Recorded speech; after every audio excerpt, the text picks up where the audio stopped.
with you on live commentary this morning. My name is Mutali Felile Smate. I'm not alone. I'm joined by my colleague Matimba Mkua, and on sign language we are joined by Chola Kauma and Jason Manda. We go straight and look at business that was considered on the floor of the House yesterday, Wednesday, 6 May 2026. Okay, so yesterday, 6th May 2026, when business did commence, there was an announcement by Madam Speaker. And in this announcement, she did recognize the presence in the public gallery of visitors from Alliance for Community Action in Lusaka District. Madam Speaker, on behalf of the National Assembly of Zambia, welcomed the visitors to the National Assembly. After that announcement by Madam Speaker, 3 urgent matters without notice were raised under Standing Order 142. The first one came from Chawama Member of Parliament, Mr. Bright Nundwe. The subject matter was on the uncollected garbage along Freedom Way in Chachacha Road in Lusaka District. This matter was inadmissible. And of course, there were other matters without notice that were raised on the floor of the House. So after those matters, the House then moved on to consider questions for oral answer number 341 to 343, and Standing Order number 80. These were questions of an ordinary nature. We also had a motion that was moved by Chikankata Member of Parliament, Ms. Jacqueline Sabao, urging the House to adopt the report of the Committee on Public Accounts on the report of the Auditor General on the accounts of the Republic for the financial year ended 31st December 2024 for the 5th session of the 13th National Assembly, laid on the table of the House on Tuesday, 5th May 2026. When a question was put, this motion was adopted. After that, there were a number of bills that were considered at second reading, and just to mention that all the bills that were considered at second reading yesterday are expected to be considered at committee stage in due course. So the first one was the Education Amendment Bill, National Assembly Bill number 6 of 2026. Later on, there was the Higher Education Amendment Bill, National Assembly Bill number 11 of 2026. Also had the Environmental Management Amendment Bill, National Assembly Bill number 17 of 2026, and the National Arts Council of Zambia Amendment Bill, National Assembly Bill number 20 of 2026. The National Heritage Conservation Commission Amendment Bill, National Assembly Bill number 22 of 2026 was also considered, and the last bill that was considered yesterday, not the last but the second last bill, was the National Museums Amendment Bill, National Assembly Bill number 34 of 2026. Another bill was the Energy Regulation Amendment Bill, National Assembly Bill number 37 of 2026, and the Biosafety Amendment Bill, National Assembly Bill number 41 of 2026. And thereafter, the House then adjourned. That was at about 17:53 hours. So we do hope that you have had a picture of the business that took place on the floor of the House yesterday. So right now, we turn to look at the business that the House is expected to consider. Remember that some standing orders were suspended. This is to enable the House sit not at the normal time on Thursday like today. So today, business is expected to commence at 10 hours. Matimba, we'll take a quick look at what we have on the order paper. Yes, Muta, today, Thursday, 7th May 2026, we do have announcements if there will be any urgent matters without notice, if there will be any 4 questions for oral answer under Standing Order 80, questions of ordinary nature. We have 1 committee report and 5 bills that are coming at second reading. So just now we look at the details of the order paper.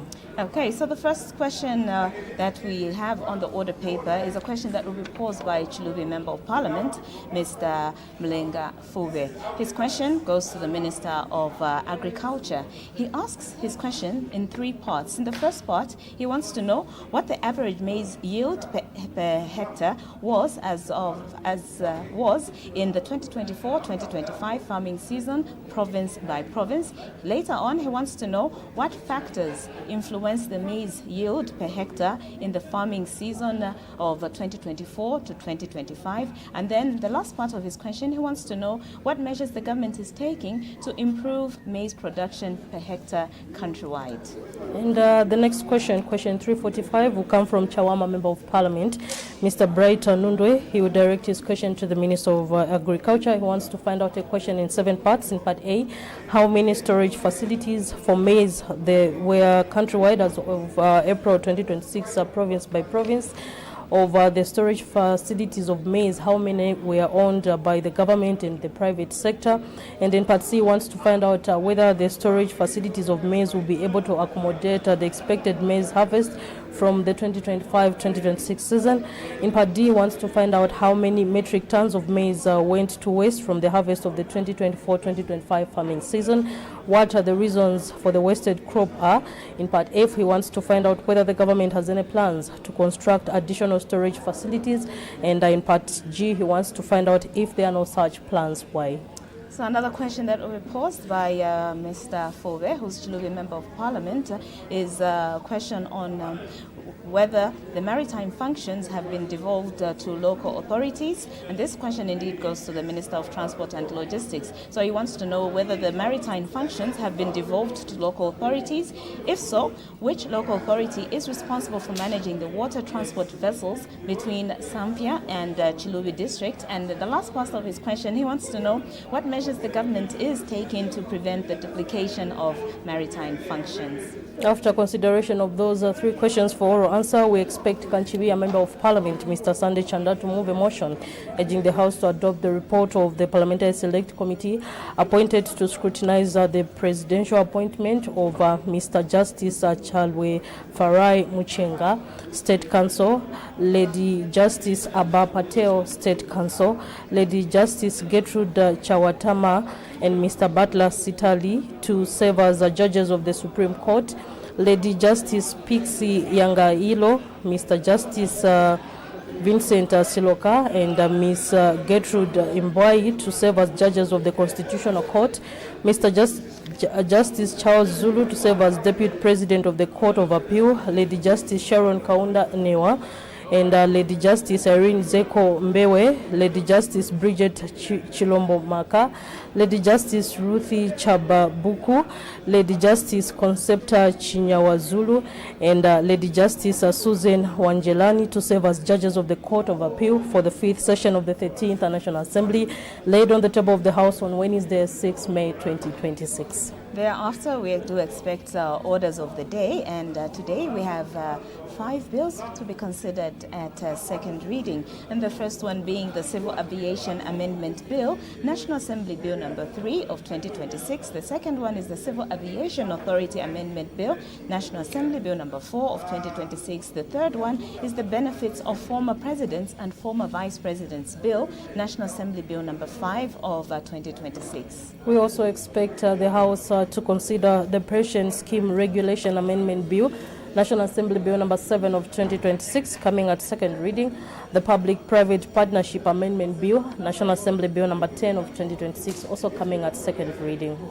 Okay, so in a nutshell, that is the business we expect the House to consider today, 7th May 2025. But you can follow deliberations live on Parliament TV on channel 272 Go TV, channel 272 DSTV, channel 28 Go TV, channel 5 Topstar, and also you can follow the deliberations on the National Assembly of Zambia Facebook page and the National Assembly of Zambia YouTube channel.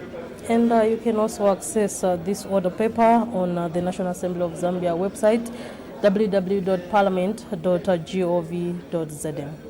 Okay, this is Parliament TV, the station that is dedicated to bringing Parliament closer to you. If you've just tuned in, we're just waiting for Madam Speaker's procession to make its way to the chamber. And once the House is called to order in a short while, we do expect business to commence at 10 hours. And for those of you who are wondering, some standing orders were indeed suspended to enable the House sit not at the normal time on a day like today, Thursday. Usually on Thursdays, the House sits at 14:30 hours, including Tuesday, Wednesday, and Friday it sits at 09 hours. But due to suspension of certain standing orders, the House is sitting at 10 hours. So today, business is expected to commence at 10 hours. So when we see Madam Speaker's procession making its way to the chamber, that will be a signal that business is expected to commence. Just to mention, if you've just tuned in, welcome to Parliament TV.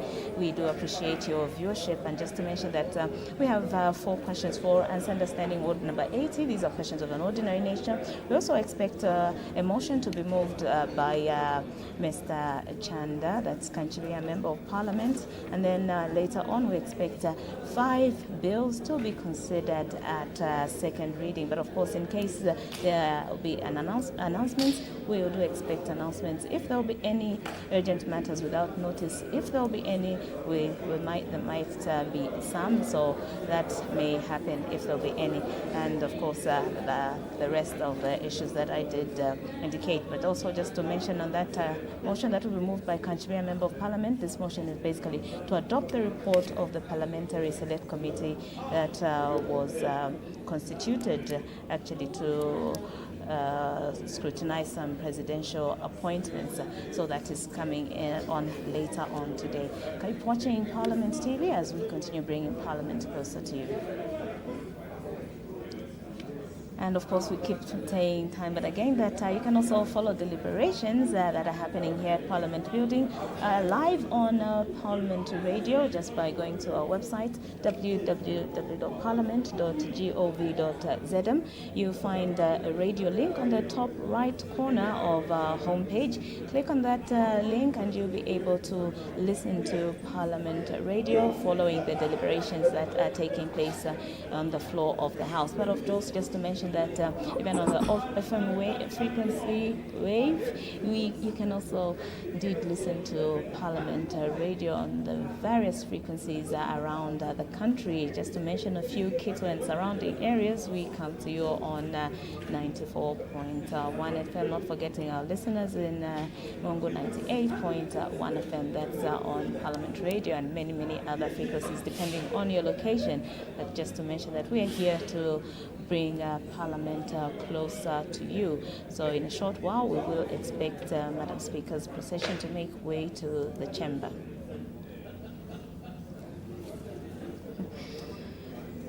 So of course, of late we've noticed that the House has been considering a number of bills at second reading, and second reading is considered one of the most important stages in the legislative process, because this is the time that the advantage of the bill are brought out, the disadvantages of the bill are brought out, and it also gives rise to so much debate from members of Parliament in the House. So this is one of the most important stages of the bill, because the bill is explained, the intent of the bill is explained, so people get to understand why that bill is there. So on your screen there, we see the Sergeant at Arms who's leading Madam Speaker's procession. That is a signal.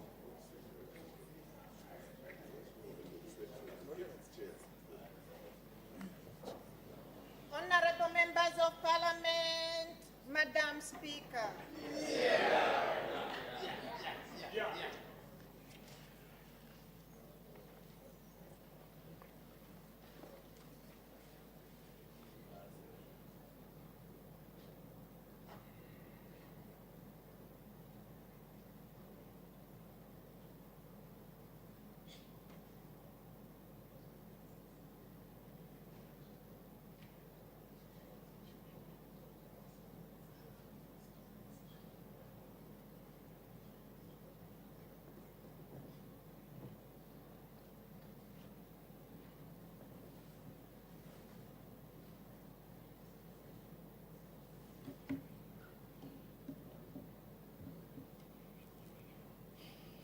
Tendency of Zambia, proud and free, land of wealth and joy in unity, victors in the struggle for the right. We want freedom's fight, oh, one, strong and free.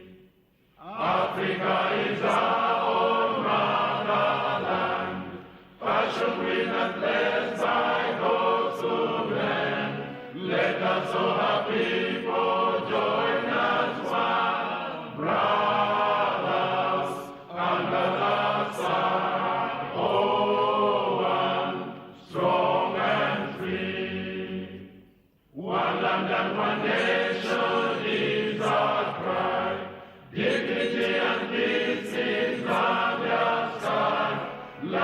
noble eagle in its flight.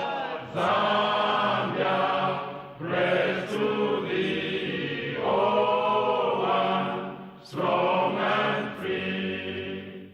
Praise be to God, praise thee, bless our great Zambia, Zambia, Zambia. Green and we stand under the flag of our land. Zambia, praise to thee, O one, strong and free. Prayer. Almighty God, who in your infinite wisdom and providential goodness has appointed the offices of leaders and parliaments for the welfare of society and the just government of the people, we beseech you to consider with your abundant favor us, your servants, whom you have been pleased to call to the performance of such important responsibilities in this land. Let your blessing descend upon us here in Parliament assembled, and grant that we may, as in your presence, treat and consider all matters that shall come under our deliberation, in so just and faithful a manner as to promote your honor and glory, and to advance the peace, prosperity, and welfare of our country, and of those whose interests you have committed to our charge. Amen.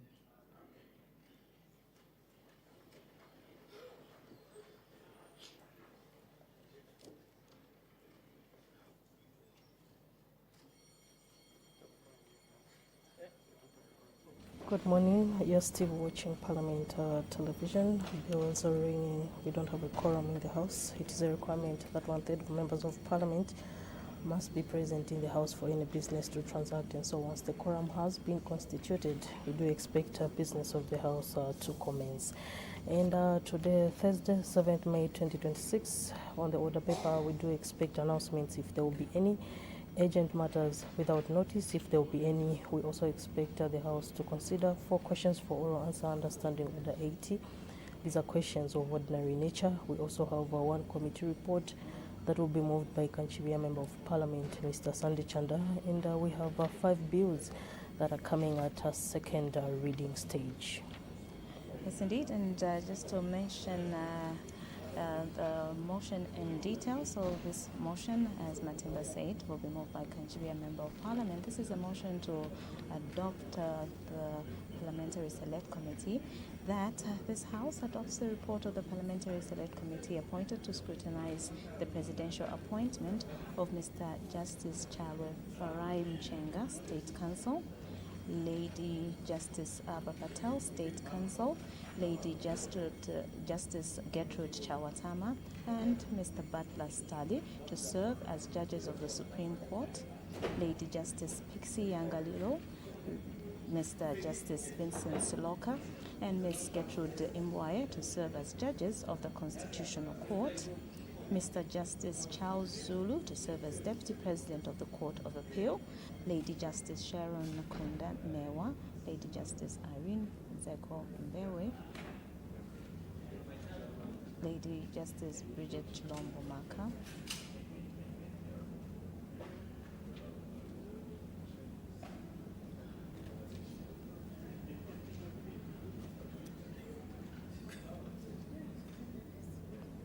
so we're just waiting for quorum to be constitution, and business will indeed commence. This is Parliament TV. So Lady Justice Ruth Chibapuka, Lady Justice Concepta Zulu, and Lady Justice Susan Wanjelani to serve as judges of the Court of Appeal for the 5th session of the 13th National Assembly, laid on the table of the House on Wednesday. We are 6th okay May. now. We can.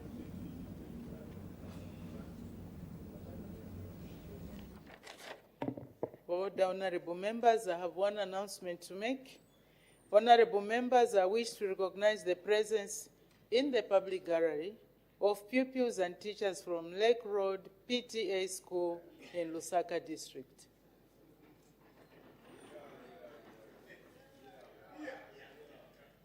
On behalf of the National Assembly of Zambia, I warmly welcome the visitors in our midst. You may take your seats. Thank you very much. A long time ago, I used to be the chairperson of the Lake Road PTA school, so you are welcome from your former chairperson.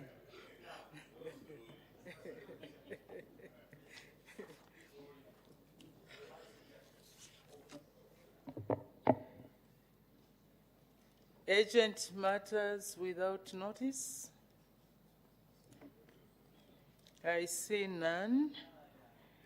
Questions for oral answer, understanding order 80. The honorable member for Chilubi. 344, Madam Speaker. The honorable Minister of Agriculture. Thank you, Madam Speaker.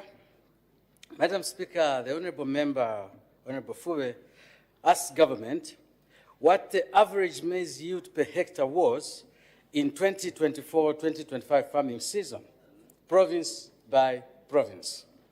And in B, what factors influence the maize yield per hectare in the farming seasons above? And finally, C, what measures the government is taking to improve maize production per hectare countrywide? Our response, Madam Speaker, is as follows. The average maize yield per hectare in the 2024-25 marketing season, province by province, was as follows. Honorable Member, Central Province recorded a yield of 1.96%. Copper Belt Province, 2.37%. Eastern Province, 1.44%, or yield per hectare. Luapula, 1.86. I should apologize, it's not percent actually. It is tons per hectare, not percentage. Luapula, 1.86 tons per hectare. Lusaka, 1.45 tons per hectare. Muchinga, 2.34 tons per hectare. Northern Province, 2.64 tons per hectare. Northwestern Province, 2.08 tons per hectare. Southern Province, 0.95 tons per hectare. And Western Province, 0.50 tons per hectare. So on average, you will notice that the small-scale farmers are averaging around 1.62 metric tons per hectare, whereas the large-scale farmers were averaging around 3.42 tons per hectare. Madam Speaker, in B, the factors that influence the maize yield per hectare in the farming season included, 1, climate variability. 2, poor adaptation of recommended sustainable agroeconomic practices. And 3, low levels of mechanization. For C, Madam Speaker, government is taking the following measures to improve maize production per hectare countrywide. 1, conservation agriculture. So government is promoting sustainable farming practices such as soil mapping, minimum tillage, crop rotation, cover cropping to improve soil health, reduce erosion, and increase carbon matters. 2, irrigation development. Irrigation development such as in-field water harvesting techniques are efficient irrigation systems like drip irrigation are being promoted to optimize water use and enhance productivity, especially in drought-prone areas. 3, Madam Speaker, the promotion of mechanization. The ministry is promoting access to mechanization through support to farmer training institutes, FTIs, and farm training centers. Madam Speaker, as we have always indicated, almost all farm training centers in the country have been given equipment, and we are looking at areas where we can still supply this equipment, established areas where equipment can be looked after well and used effectively. 4, Madam Speaker, We are also promoting the timely input distribution under the Farmer Input Support Program, FISIP, with techniques like the e-voucher. And 5, Madam Speaker, climate-smart input, which is access to quality seeds, fertilizers, and tools that align with climate-smart agriculture principles. These are being facilitated to help farmers improve their yields and their resilience. Madam Speaker, I thank you. Thank you very much. Supplementary questions, the Honorable Member for Chilubi. Thanks so much, Madam Speaker.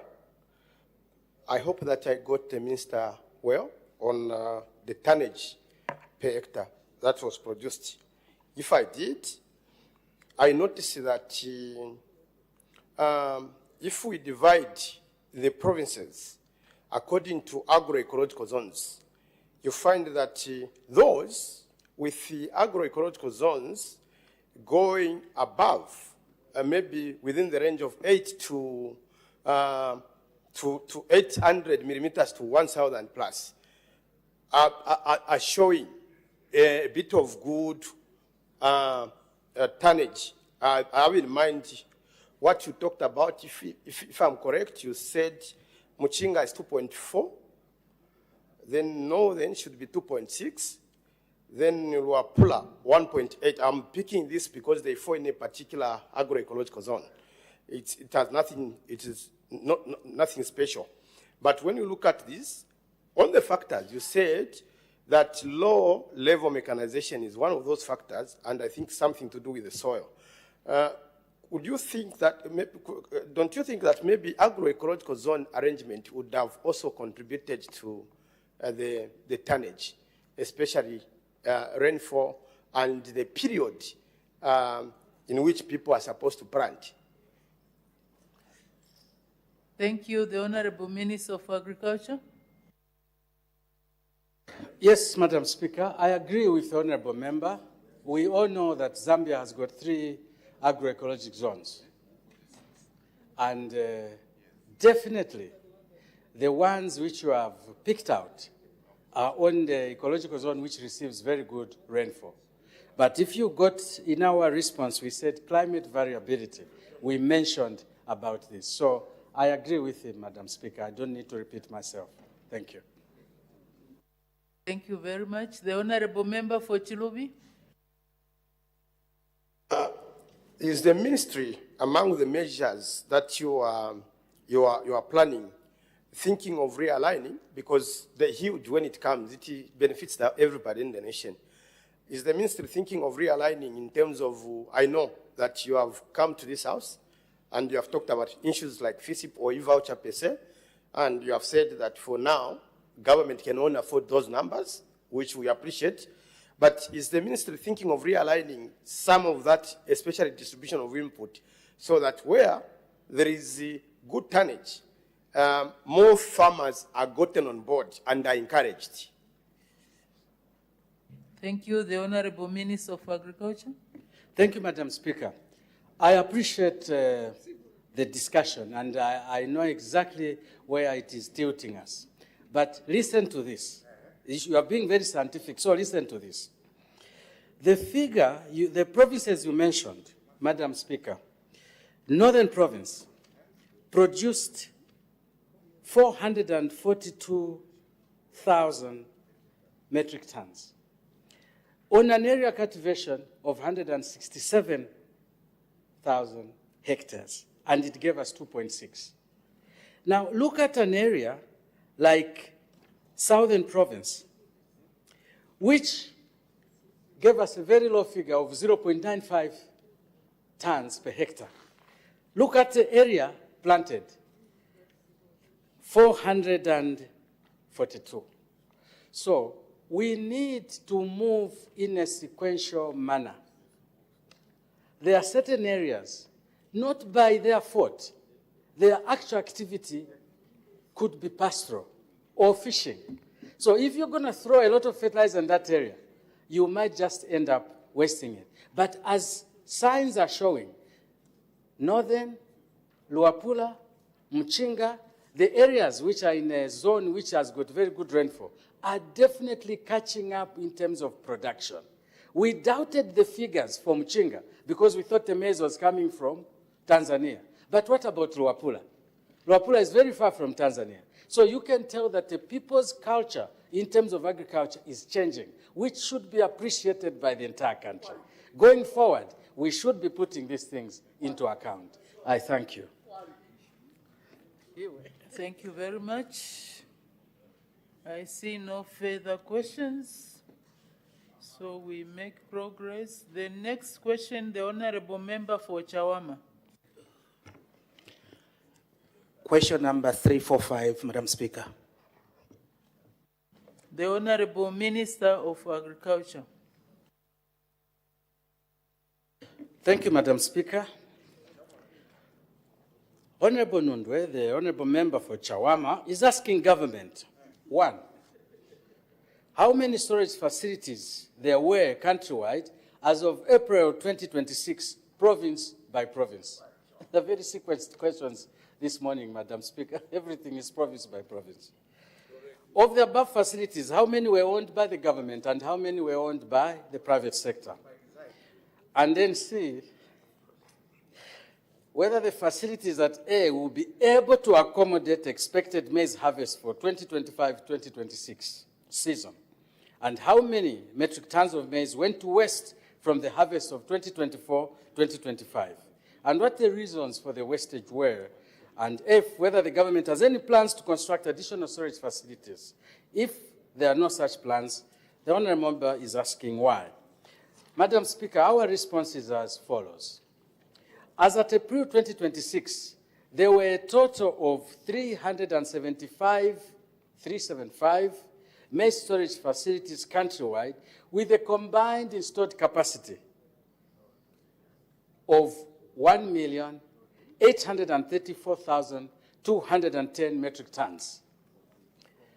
The provincial distribution is as follows. Madam Speaker, Central Province, we have 48 storage facilities. Copper Belt, we have 33. Eastern, we have 60. Luapula, we have 9. Lusaka, we have 80. Mchinga, we have 22. Northwestern, we have 12. Northern, we have 25. Southern, we have 67. And Western, we have 19. That gives us our 375. The ownership of the storage facilities above, Honorable Nundwe, is as follows.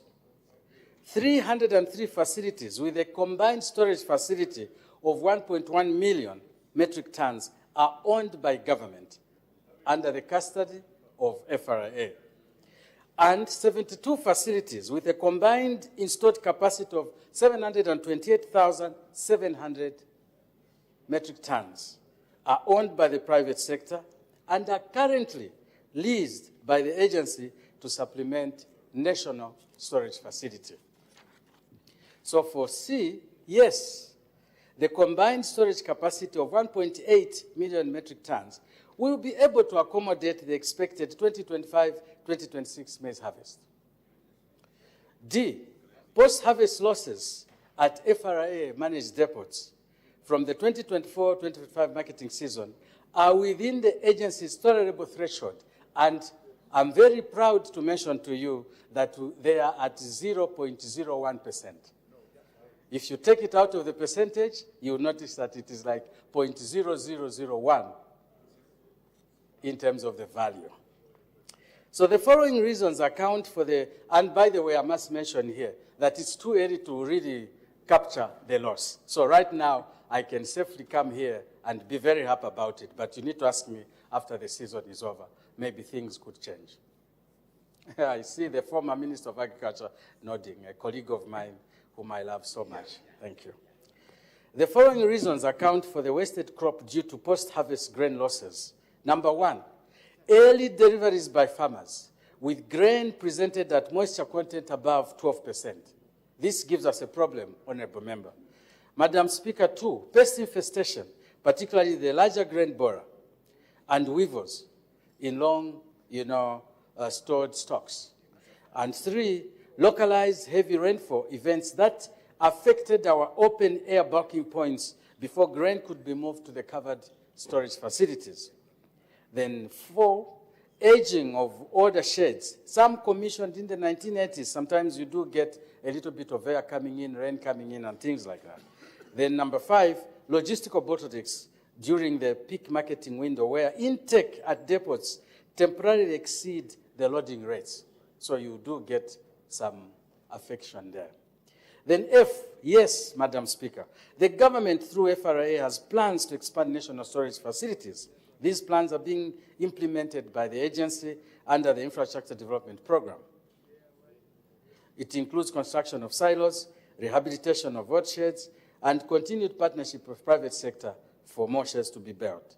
So the last one, as in G above, government does have plans to construct additional storage facilities. Madam Speaker, I thank you.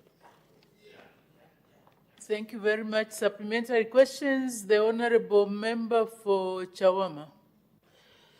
Thank you, Honourable Minister, for that response.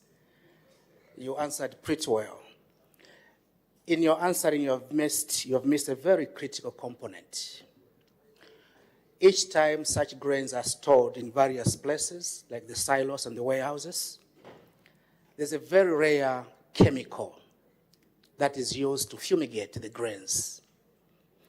And this is what we call aluminium phosphide, which is about 55 to 57% EC. EC, Madam Speaker, for the minister who is for Nakadori may not understand, EC is immense fiber concentrate. This chemical is a rare one. Is it available to fumigate all the grains across the country? I thank you, Madam Speaker. Thank you very much. The Honourable Minister of Agriculture. Thank you, Madam Speaker, and I wish to appreciate the fact that we can have honourable members who actually know about aluminium phosphide and how we use it to preserve grain. That is very appreciated. The answer is yes. We do have sufficient aluminium phosphide. The agency, the Food Reserve Agency, actually has a fumigation unit which takes care of the agency's stock. I must also say that aluminium phosphide is a controlled product, but has got specific shops where it is sold. For those, Madam Speaker, who would be wondering what this aluminium phosphide is, it's the same chemical which was being used to gas people some time ago. Very dangerous. No, I don't want to go there. By some criminals. Yeah, by very dangerous criminals. Because it's just a tablet. You leave it in the open, it reacts with air, and it becomes gas. And the gas is highly toxic. That is aluminium phosphide. I thank you. Thank you very much. Even me, I'm learning something for my crop. So I've taken note of the name. The Honourable Member for Chilubi. Thank you, Madam Speaker. First, let me acknowledge that in my area, the minister is making an effort. He's not lying when he said that they are looking after these sheds. They have started protecting my shed in Matipa by making sure that they make a perimeter hole for security. Having said that, Honourable Member, just a correction. When you say it is not lying, the word is parliamentary lying. okay, I was just trying to appreciate him, Madam, that Yes, maybe use another word. I was saying he's communicating the truth. Yes. Madam Speaker, the minister did say that out of the storage capacity, government, of course, has got the biggest share, more than 70%. If I followed because it's 1.1 out of 1.8. And the sheds in total are 375, if I got him right. Now, what I want to ask is the yield versus storage, because the issues that come in.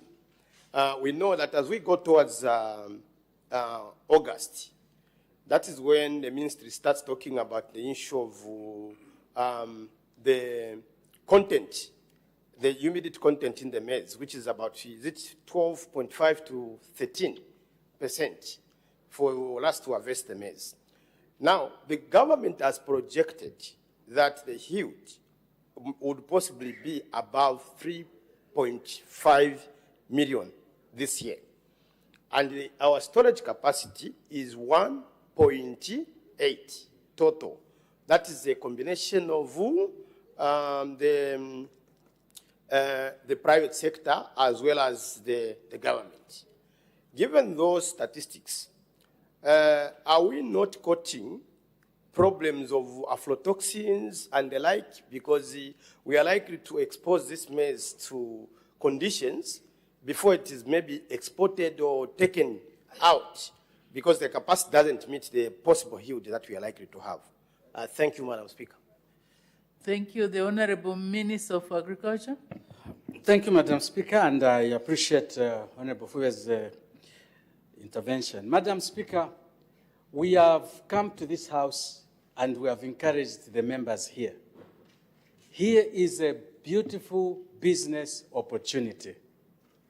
Build sheds, colleagues. And when you build sheds, government will rent them. I think they will rent them even before you finish, because we need that storage facility. What the member is saying is true. We are expecting to have 10 million. I've been given a target of 10 million tons of maize, 1 million tons of wheat, 1 million tons of soybeans. This is excluding rice and other crops.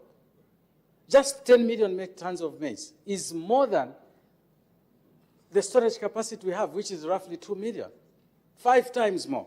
What does that mean? That if we build storage facilities, you will make your money. There are a few members of parliament who have done that using CDF.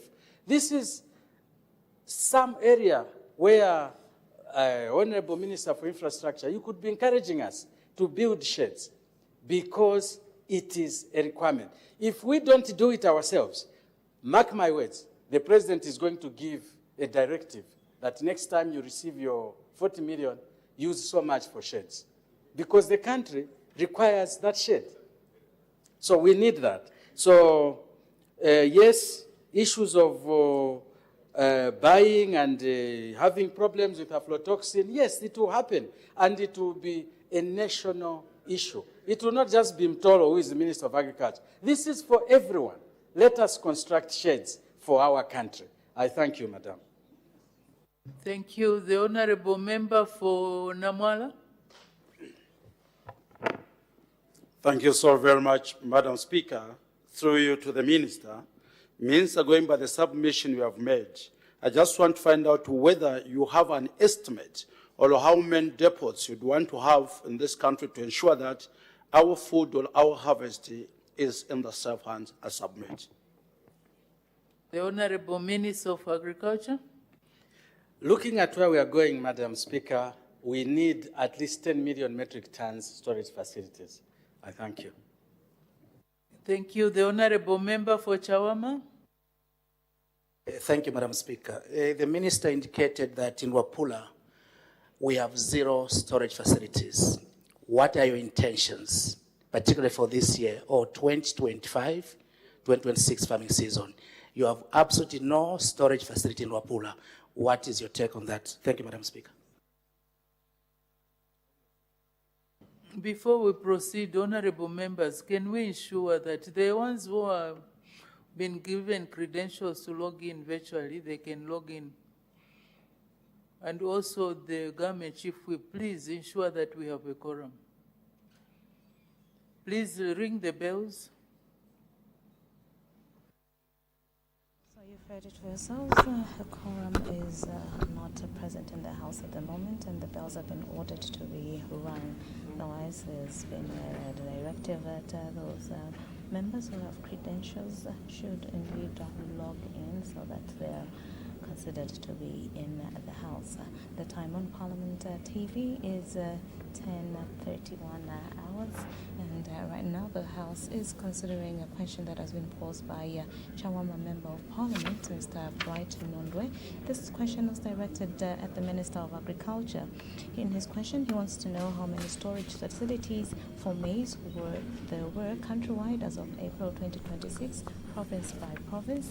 And the second part of the question, he wanted to know of the facilities that were available countrywide, how many were owned by the government and how many were owned by private sector? And the third part of the question, he wanted to know whether the maize storage facilities in the country would be able to accommodate So the we expected have the harvest. quorum now. Can we proceed? I hope the Honorable Minister recalls the question. Should it be repeated? Okay, thank you. His question, ma'am, was very clear. He said that according to how he heard me speak, Luapula had 0 storage facilities.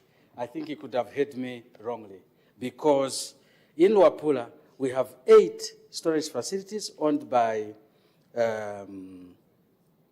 the government, and we have got some storage facility owned by the private sector.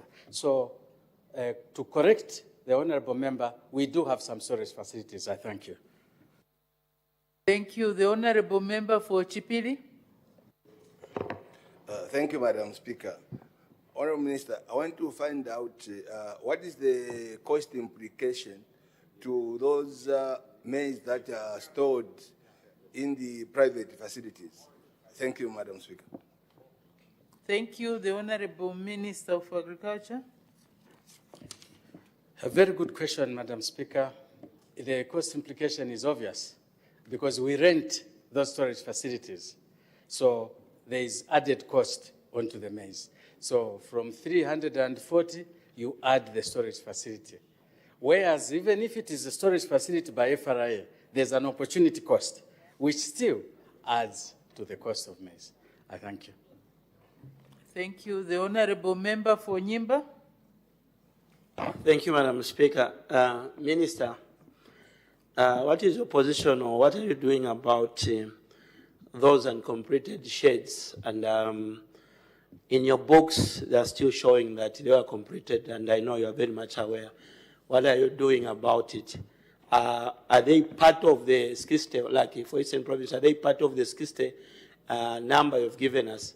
Those uncompleted, one at Mchimazi, starting from number 1, going up to Lundazi, are they part of the schiste? I thank you. Thank you. The Honorable Minister of Agriculture. Yes, Madam. The ADRA sheds are part of the figures you are seeing. I thank you. Thank you. The Honorable Member for Ron. Thank you, Madam Speaker, for the opportunity to ask a follow-up question. Honorable Minister, in D, the question was how many metric tons went to waste. Honorable Minister, I would want to find out from you if you are aware that actually the wastage of maize starts from the satellite depots, where we don't have proper storage facilities. Like in my constituency, I have about 4 satellite depots which are bare good nothing, and when maize is being delivered, they put on the sacks which is packed with sand, sometimes on logs, and that is where the wastage starts from. What is your ministry doing to ensure that the care begins from the satellite depots to avoid the wastage of the yields? Thank you very much, Madam Speaker. Thank you. The Honorable Minister of Agriculture. Madam Speaker, I totally agree with the Honorable Member. But, Madam Speaker, allow me to use this question to put context to how sometimes this House should work on issues. Let's move out of maize. Let's look at the rail line. We all know that our trains are getting derailed every so often because the rail line is old across the country. The one from to Zambia to Tanzania is being worked on. But what about the other part? What about the rail line from here to Namwala? What about the rail line from here to Chipata? A rail line from here to these production areas? I'm talking totally outside agriculture because I think the House sometimes should look at things in a very, very detailed manner. We all know the President says half 10 million tons. How many members here stood and said, let's assist the agricultural budget by enhancing storage facilities? We don't do that. And yet we come here and start asking each other questions. Tomorrow you'll be Minister of Agriculture. I will sit there and ask you, how are you going to keep your maize when I know you have no storage facility?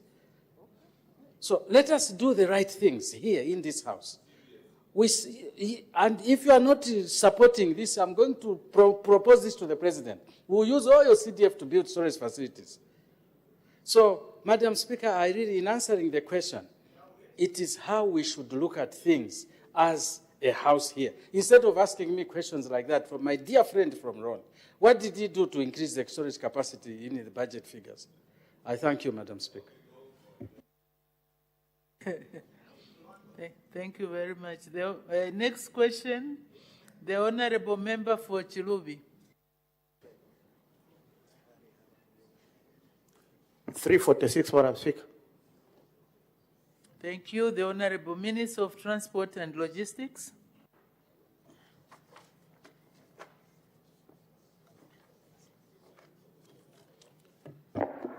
Thank you, Madam Speaker. The Honourable Member of Parliament for Chilubi, Mr. Fube, to ask the Minister of Transport and Logistics a three-part question. A, whether the maritime functions have been devolved to local authorities. B, if so, which local authority is responsible for managing the transport of vessels between Zambia and the Chilubi districts? And in Part C, what measures the government is taking to prevent the duplication of maritime functions. In response to the question raised by the Honourable Member of Parliament for Chilubi Parliamentary Constituency, I wish to inform this August House as follows. A, yes, the government has devolved maritime functions to selected local authorities across the country.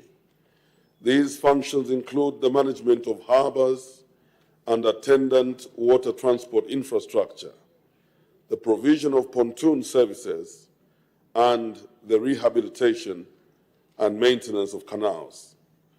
This August House may further wish to note that government also handed over the management and operations of two 120-seater vessels, namely MV Luchelenganga in Samfya district and the MV Kapale in Chilenge district, to Zampost. Additionally, the government transferred MV Friendship to Zampost. However, the vessel is currently not operational and requires rehabilitation works estimated at 13,640,734 and 14 ngwe. In B, Madam Speaker, as in A, management of MV Luchelenganga, which operates between Samfya and Chilubi district, was devolved to Zampost. Accordingly, Zampost is responsible for the management and operation of the vessel. This notwithstanding, local authorities, including Samfya Town Council and Chilubi District Council, may procure water vessels to provide water transport services within and across their respective districts. Lastly, in Part C, Madam Speaker, the provision of water transport services through the procurement of vessels by either Samfya District or Chilubi District will not constitute a duplication of efforts. Rather, it will serve as a complementary intervention aimed at addressing transportation challenges, particularly for the people of Chilubi District, who are heavily reliant on water transport services. To enhance efficiency in the provision of water transport services, the government has continued to capacity build local authorities in the execution of devolved maritime functions. In addition, standard operating procedures have been developed and issued to guide the effective operation and management of these functions. Madam Speaker, I thank you. Thank you very much. Supplementary questions? The Honourable Member for Chilubi. I would like to thank the Minister for an elaborate answer, Madam Speaker. However, I would like to just have some clarification. He used the word selected local authorities, that the devolution is to selected local authorities. But accordingly, Madam Speaker, if you go to our Constitution, especially Schedule 3, you find that Maritime is one of those roads that have been devolved constitutionally. And Article 152 of the Constitution also positions the local authority as in charge of different government development programs. Why is it that the Chilubi and Zambia Council has been deprived of the maritime transport infrastructure, but it is under the authority of Zampost? Thank you. The Honorable Minister of Transport and Logistics. Thank you, Madam Speaker, and thank you to the Honourable Member for Chilubi for that follow-up question. Madam Speaker, prior to the devolution of these particular functions, it was the responsibility or charge of my ministry operating these particular vessels. And indeed, we deemed it fit that insofar as those particular 3 vessels, specific vessels, are concerned, we did feel that Zampost had the requisite capacity to commercially operate these particular vessels. However, this does not mean that we have deprived the 2 districts that you've mentioned of those particular functions. It's actually, I did state that the councils are free to equally procure vessels and run them so that you can enhance your own revenue generating capacity. So the functions have been devolved. Now, we did have specific vessels which were under our care and which we have handed over to Zampost. And so that does not imply deprivation of the 2 district councils of that particular function. Madam Speaker, I thank you. Thank you. The Honorable Member for Kamfinsa. Madam Speaker, a follow-up question to the Minister responsible for transport. Minister, the question from the Member of Parliament for Chilubi is very clear, and I think in your response, there are specific vessels that have been given to Zampost, while the Constitution of Zambia mandates local authorities to discharge that function. My question to you, have you provided for a budget line to support the implementation of work by the entity you've assigned the duties to? Madam Speaker, it's one thing to assign them duties. It's another thing to ensure that the fleet is functional. It is another thing to ensure that the workers are paid on time. It is also another thing to ensure, Madam Speaker, that functionality is well achieved. So I want to find out from the Minister responsible, you've given Zampost those vessels to manage. Have you also ensured that they have the resources to maintain the fleet and to ensure that the fleet is utilized for its intended purpose? I thank you, Madam Speaker. Thank you. The Honorable Minister of Transport and Logistics. Thank you, Madam Speaker, and thank you to the Honourable Member for Kamfinsa for that follow-up question. Madam Speaker, as would be required by law, we did actually, as a ministry, separate with the workers who were running these particular vessels at a time that my ministry had that particular charge. And that, MV Luchele Nganga indeed is operational, and by virtue of the fact that we handed over an operational vessel meant that immediately, Zampost did have that ability to begin to raise resources, which resources should actually go, part of which resources must go to the maintenance of the vessel. Unfortunately, we did have a breakdown of MV Kapale, even prior to the devolved functions to Zampost, and that my ministry is still collaborating, looking at the fact that this is a going concern. Would like to help them bring back MV Kapale to operational standard. Insofar as your specific question as to whether or not, we are obliged to, support them through a budget line, I don't think that that is the way to go. Not at all. Zampost is a long-standing entity that falls under the Ministry of Technology and Science by virtue of the communication, aspect, and so we have no doubt that they do have that capacity to continue in their operations and go further and actually perhaps invest more vessels that can help our people in those areas. Madam Speaker, thank you. Thank you. The Honourable Member for Chilubi. Madam Speaker, I don't know if before I ask my question, if I can acknowledge two things that the Minister has talked about and make an honest appeal.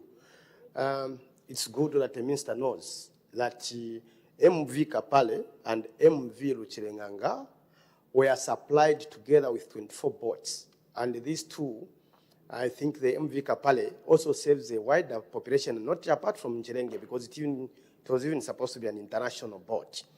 Given the experience we have from Chilubi, Minister, move in quickly and save MV Kapale, because it may end up like that other cargo boat in Chilubi. Because if the engines are submerged, then we will have problems. Another appeal, Madam Speaker, I wanted to make is that government has constructed a good harbor, and MV Luchelenganga is likely to be spoiled like MV Kapale, where it is docking. I use that boat frequently. But there is something that government has constructed, which is awaiting just commissioning. And MV Kapale is likely to, MV Luchelenganga is likely to deteriorate. Having said that, Madam Speaker, I want to ask the Minister that I don't know what measures they can make.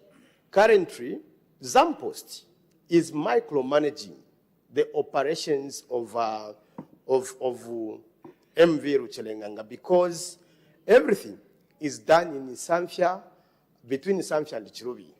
And I would have wished that the devolution of these maritime roads would have been effected practically, because micromanaging has been giving problems. I always talk to captains and the management there, which are having challenges with micromanaging of that boat.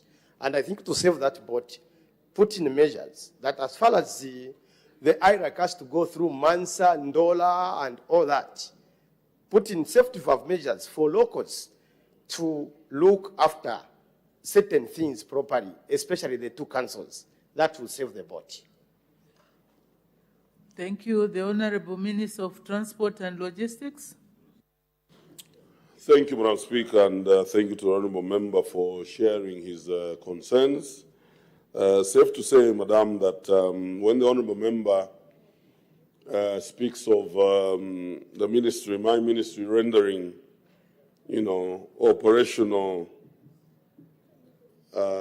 guidance insofar as what he refers to as micromanagement, I don't think that that would be the way to go. By virtue of the fact that those functions were devolved, we have literally recused ourselves from those operational implications. And so the Honourable Member, who is an MP for Chilubi, should take keen interest and sit with Zampost, indeed with the two local authorities, and devise methodologies that would help, better the operations of the vessels in question. Madam Speaker, I thank you. Thank you. The Honourable Member for Nyimba. Thank you, Madam Speaker. Minister of All Logistics, Thank you. You have advised the MP for Chilubi, but I'll still take it back to you because you are the Minister of Logistics. Minister, you agree with me that Zampost, you're coming from Ndora, they failed to manage buses, and it has been a disaster. And if people fail to manage buses, then we give them vessels to manage. That is more complex than managing buses. Minister, before you run away completely from this one, because it's all government and you are responsible for logistics, if you put up a team with your counterpart next to you, who is now immediate supervisor for Zampost, a team which you have trained to manage logistics, because you don't just get a graduate from University of Zambia to go and manage logistics, it's a different business. If you put up a team which can manage those two vessels before they get finished, because I've seen the way Lucherenganga is being loaded with cement, and that vessel, it's not meant for such loads, for such cargo. It's overloaded every time. If you put up a system which will see to it that the vessels are not damaged before before Zamtel fails to buy another vessel, since they failed to buy new buses. I thank you, Madam Speaker. Thank you. The Honorable Minister of Transport and Logistics. Thank you, Madam Speaker, and thank you to the Honourable Member for asking that follow-up question. Madam Speaker, if the Honourable Member was paying particular attention, in the very last part of my submission, in response to the question, I did state that in addition, standard operating procedures have been developed and issued, okay, to guide the effective operation and management of these particular functions. Having done that, we do not expect that such safety standards in terms of how much cargo must be loaded on a vessel should be abrogated, lest we actually are faced with a dangerous situation where we could have an accident. And I don't think that Zampost would like that. Now, when the Honourable Member speaks of how Zamposts have been failing to run buses, I think that that must have been a situation which we inherited, and the Honourable Member must appreciate that we are a reformist government, and I'm sure my counterpart Minister in charge of technology and science is obviously in the process of trying to see how best, Zampost could also be brought back to becoming an effective, organization that will actually be able to offer our people those type of services. Apart from just running buses, indeed, water transport is also transport. Madam Speaker, I thank you. Thank you very much. Next question, the Honorable Member for Chawama.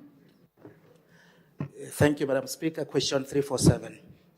The Honorable Acting Minister of Education. Thank you, Madam Speaker. The Member of Parliament for Chawama, Mr. Nyundwe, asks the Minister of Education in A, why the verification of school certificates was removed from the Examination Council of Zambia, ECZ, to the Zambia Qualifications Authority, ZAQA. In B, whether the government is aware of the challenges faced by members of the public in rural areas in accessing verification of academic qualifications through the online platforms of the ZAQA. And C, what measures the government is taking to ensure that members of the public, especially in rural areas, are able to verify their qualification without resilience on internet-based platforms or direct access to ZAQA offices in Lusaka. And D, whether the government has considered utilizing the ECZ, which has centers across the country to facilitate easy verification of academic papers of rural communities. Madam Speaker, The responses are as follows to the Honourable Member and indeed to the House. Madam Speaker, I wish to clarify that the verification of academic qualifications, including school certificates, was not removed from the Examination Council of Zambia, ECZ, in the sense of a transfer of core statutory functions. Rather, verification of qualifications is not within ECZ core mandate under the Examination Council of Zambia Act number 3 of 2023. Under that Act, ECZ is primarily mandated to conduct examinations and award qualifications.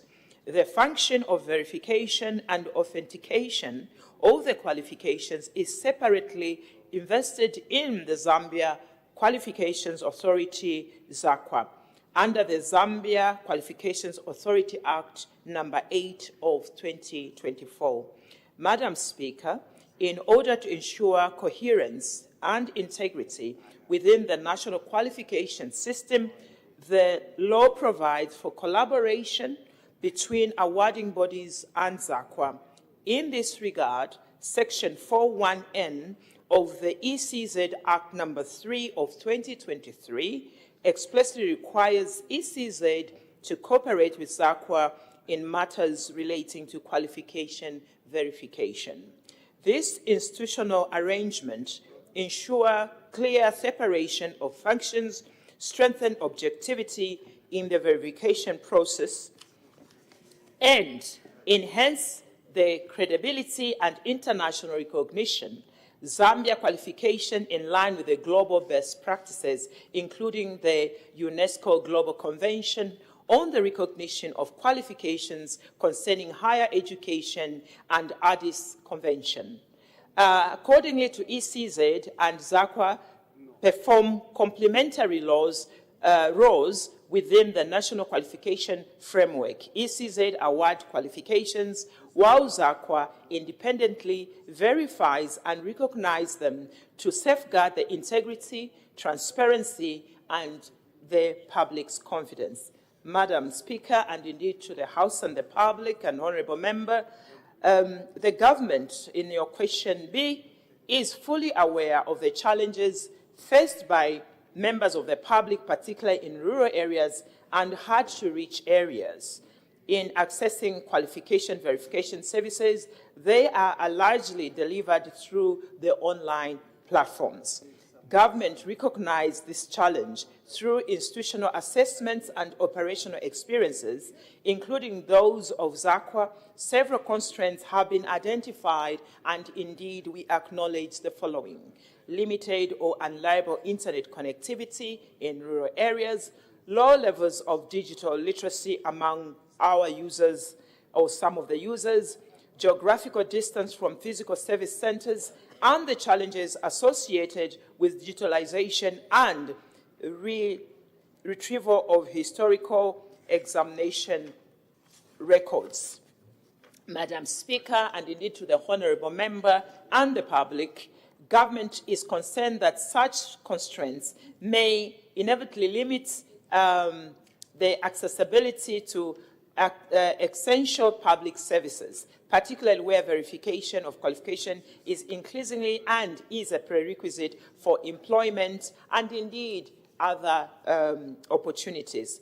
Accordingly, government acknowledges the need to ensure that no citizen is disadvantaged on account of geographical location or digital barriers. Hence, Madam Speaker, in C, as government through ZAQA, in collaboration with ECZ and other relevant awarding regulatory bodies, is implementing a number of measures aimed at improving equitable access to qualification and verification services.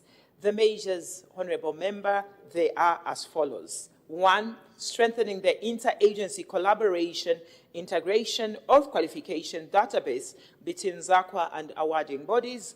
2, expanding decentralization, assisted verification services through provincial and district education structures. 3, utilization of ECZ district and provincial offices as assisted service points for verification applications under a structured service arrangement with ZACWA. Madam Speaker, and to my honorable colleague and the public, the fourth one is progress digitalization and archive of historical examination records to improve retrieval efficiency. And of course, the fifth one, which is the last one here, introduction of secure verification technologies, including the QR code, enabled certifications and other digital authentication systems. Madam Speaker, in addition, government is ensuring that applicants without access to digital platforms are able to utilize assisted physical submissions and verification channels through designated service points. Government remains committed to building a verification system that is efficient, secure, inclusive, and accessible to all citizens, regardless of their geographical location. Honourable Member, I hope you're following. And Madam Speaker, there is also D, which is the last question. We respond in as follows. As government, we have considered enhanced institutional collaboration. I think also it has been tackled in C, between the government, the Zambia Qualification Authority, ZACWA, and the Education Council of Zambia, with a view to improving access to verification services across the country, especially in rural areas. In this regard, Section 4(1)(n) of the ECZ Act Number 3 of 2023 already provides that legal basis of collaboration between ECZ and ZACWA in matter relating to qualification verification. Government is of the view that ECZ existing in provinces and districts present a viable platform for decentralization to accessing and indeed assisting in verification services, particularly for citizens in rural areas, underserved areas, while maintaining ZACWA's statutory mandate as designated national authority responsible for verification. Lastly, Madam Speaker, government is currently engaging relevant institutions to develop appropriate modalities, including service level arrangement and operational frameworks, to formalize and strengthen this collaboration. This is intended to enhance accessibility, as the Honourable Member has raised, efficiency, credibility of qualifications, verification, service delivery in the entire Republic of Zambia. Madam Speaker, I thank you. Thank you very much. Supplementary questions. We start with the Honourable Member for Chawama. Honourable Member from Pika, get ready. You are joining us virtually. You'll be next. Thank you, Madam Speaker. That was a very deep narration of your speech. My follow-up question, Madam Speaker, is why should Member of Parliaments that have sat here 4 or 5 times again should be subjected to verification of a grade 12 certificate? Does it signify that what they possess were illegal? Because to me, we should be interested in the new entrants. You cannot have a full cabinet minister like Honorable Jack Mwimbu, 5 terms, 15 terms, with the same grade 12 certificate, again subject. I met him at ECZ. It was very embarrassing. Why should you subject such distinguished members of parliament that have sat here 2 times, 15 times, again to be verified? I thought that should only go to people that are new to aspire as a councillor, a council chairperson, a mayor, and a member of parliament. Madam Speaker, I thank you. Thank you. The Honourable Acting Minister for Education. Madam Speaker, the Honourable colleague raises a very valid point that I think many members have raised in the House, and clearly we remain listening, and hopefully that we'll do better in the next coming processes. Thank you, Madam Speaker. Thank you. The Honourable Member for Mpika, you have the floor. Thank you so much, Madam Speaker. Madam Speaker, I want to find out from the Honorable Minister why ZACWA, which does not have the necessary infrastructure, and literally goes to the same ECZ to go and pay 20 kwacha and verify the qualifications, should actually undertake such an assignment when citizens can just go direct to ECZ and have their qualifications verified. Madam Speaker, ZACWA does not have its own infrastructure. It also goes to ECZ. Isn't this a duplication of work? Madam Speaker, thank you. Thank you very much. According to our rules, Honorable Member, you should have had your video on, because now we're just listening to the voice. But maybe, I'm sure the Honorable Acting Minister of Education got the question. The Honorable Acting Minister of Education. Thank you, Madam Speaker. I hope the member was listening. The reason is that the mandate of ECZ is different from ZACWA, and I think ZACWA exists to clearly do the verification of the certificates, while the mandate for ECZ, according to Act number 3 of 2023, is very different from that mandate of ZACWA, and it also to create more recognition on the international stage. I think that was part of the points that I had raised to make sure that we don't have a problem when you want to practice in other countries, because we are putting these mechanisms which clearly show us that we are transparent, and whatever qualification you get in Zambia will be respected on the global stage. I thank you, Madam Speaker, because the mandate of ECZ under the Examination Council of Zambia Act number 3 totally is different from that of ZACWA, which is for verification purposes. And they're collaborating together, as already alluded to. I submit. Thank you very much. The Honorable Member for Kamfinsa. Acting Minister of Education, you've labored to explain the two different mandates, the examination body and the verification body. I don't think that there's any dispute as to why we need to have a body that should verify people's qualifications. People walk into Zambia as expatriates, they want to take the jobs of our engineers in the mining sector. Someone has to verify whether they're actually eligible to work in Zambia. So, Madam Speaker, there's really no dispute on the mandate of the Zambia Qualification Authority. The problem, Acting Minister of Education, is basically the efficiency within the institution. I think I debated here, I raised the issue some 3-4 weeks ago, where we basically want to find out from government. Here is a body that should verify someone's qualifications. They were at CBU, they were at UNZA.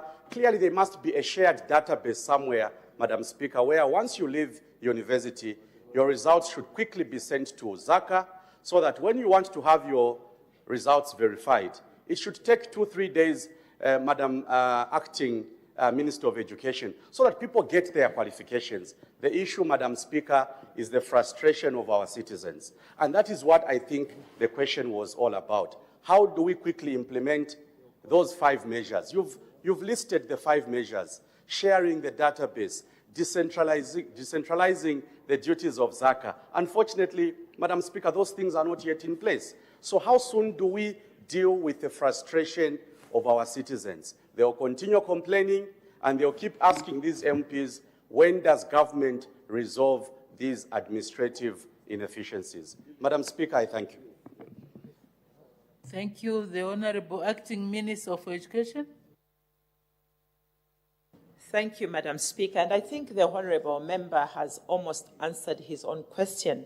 And it is him that came to this House to encourage us to digitalize a lot of our institution. And clearly, today we are back again, really emphasizing the need for digitalization, so that by the time you are going for those verifications or needing actually the certificates, it had already been in the database. And I also, Madam Speaker, the member did acknowledge that that government has highlighted the five actually, interventions that we are working on. We are working on as soon as possible, and Honorable Member, we wish you the best in the next elections. Hopefully you'll be in this House to come and testify that those concerns have been taken care of.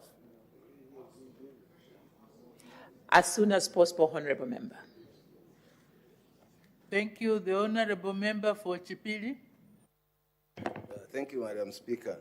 Honorable Acting Minister, I just want to find out how many times should someone certify or the certificates? How many times? Is it every year? Whenever you want to do something, you have to go, your certificate should be checked. Tell the Zambian people so they understand, because it's monotonous. Thank you, Madam Speaker. The Honorable Acting Minister of Education. Madam Speaker, I think it was the first question we had, and not only did I acknowledge the what can I say, the inconvenience and indeed the cry from the public, including your own honorable members. So clearly, it is something that the government has listened to, especially the Examination Council of Zambia, and I think to working together with the minister himself, this should really be worked on. So we do take note of the concerns, and it was raised already. So maybe you wanted emphasis, Madam Speaker. We do acknowledge the inconvenience, and I think the government should be working on the best way forward. Thank you. Thank you. The Honorable Member for Chitambo. Madam Speaker, it would be more like a comment. There are documents which are being certified by ECZ, and if one takes them to ZACWA, they are not accepted. They will tell you that it is not your duty to bring us certified documents. So in my view, as you address those other issues, maybe you can also advise ZACWA to accept documents which have already been verified by ECZ, so they can just write you a letter and you shorten the process. Other than them, again, resubmit your documents to ECZ for another verification. I think it is a sheer waste of resource and human resource. I thank you, Madam Speaker. The Honorable Acting Minister for Education. Madam Speaker, again, Honorable Member, that is kind of news to me because I have gone through that process, having had my results being outside the country. But again, we continue to get these concerns so that we can perfect our system and avoid the inconveniences. It's very important, Madam Speaker, for efficiency and indeed to ensure that our citizens are not inconvenienced, and especially those in rural areas. The inconvenience even become twice the situation, and that's not the cry of this government. It has been on record, and the President himself has been on record, that no Zambian should feel like they're aliens in their own country, especially those in rural areas. And we all know that education is an equalizer, so making sure that this process is smooth and it's quick and timely is what we are going to commit to work towards. Madam Speaker, I thank you. Thank you very much. Motion, the Honorable Member for Kanchivia. Madam Speaker, I beg to move that this House adopt a report of the Parliamentary Select Committee to appoint, to scrutinize the presidential, to scrutinize the presidential appointment of Mr. Justice Chalufarai Muchenga, SC, Lady Justice Abba Patel, SC, Lady Justice Gertrude Chawatama, and Mr. Butler Stanley to serve as judges of the Supreme Court. Lady Justice Pixie Yangailo, Mr. Justice Vincent Siloka, and Ms. Gertrude Imbwai to serve as judges of the Constitutional Court, Mr. Justice Charles Zulu to serve as Deputy President of the Court of Appeal, Lady Justice Sharon Kundanewa, Lady Justice Irene Zekombewe, Lady Justice Bridget Chilombomaka, Lady Justice Rutha Chibabuka, Lady Justice Concepta Chinyawa Zulu, and Lady Justice Susan Wanjelani to serve as judges of the Court of Appeal.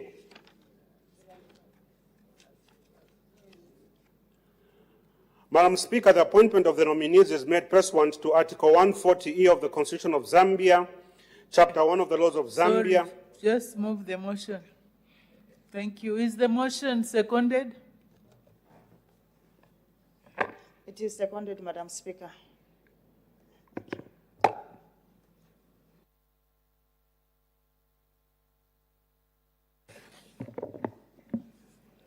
Seconded by the Honorable Member for Kabwe Central.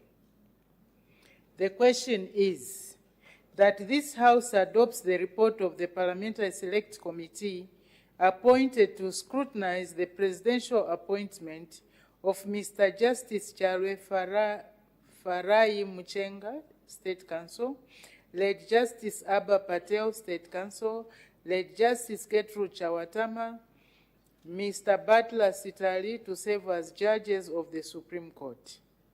Late Justice Pixie Yangailo, Mr. Justice Vincent Siloka, and Ms. Gertrude Imbwaye to serve as judges of the Constitutional Court.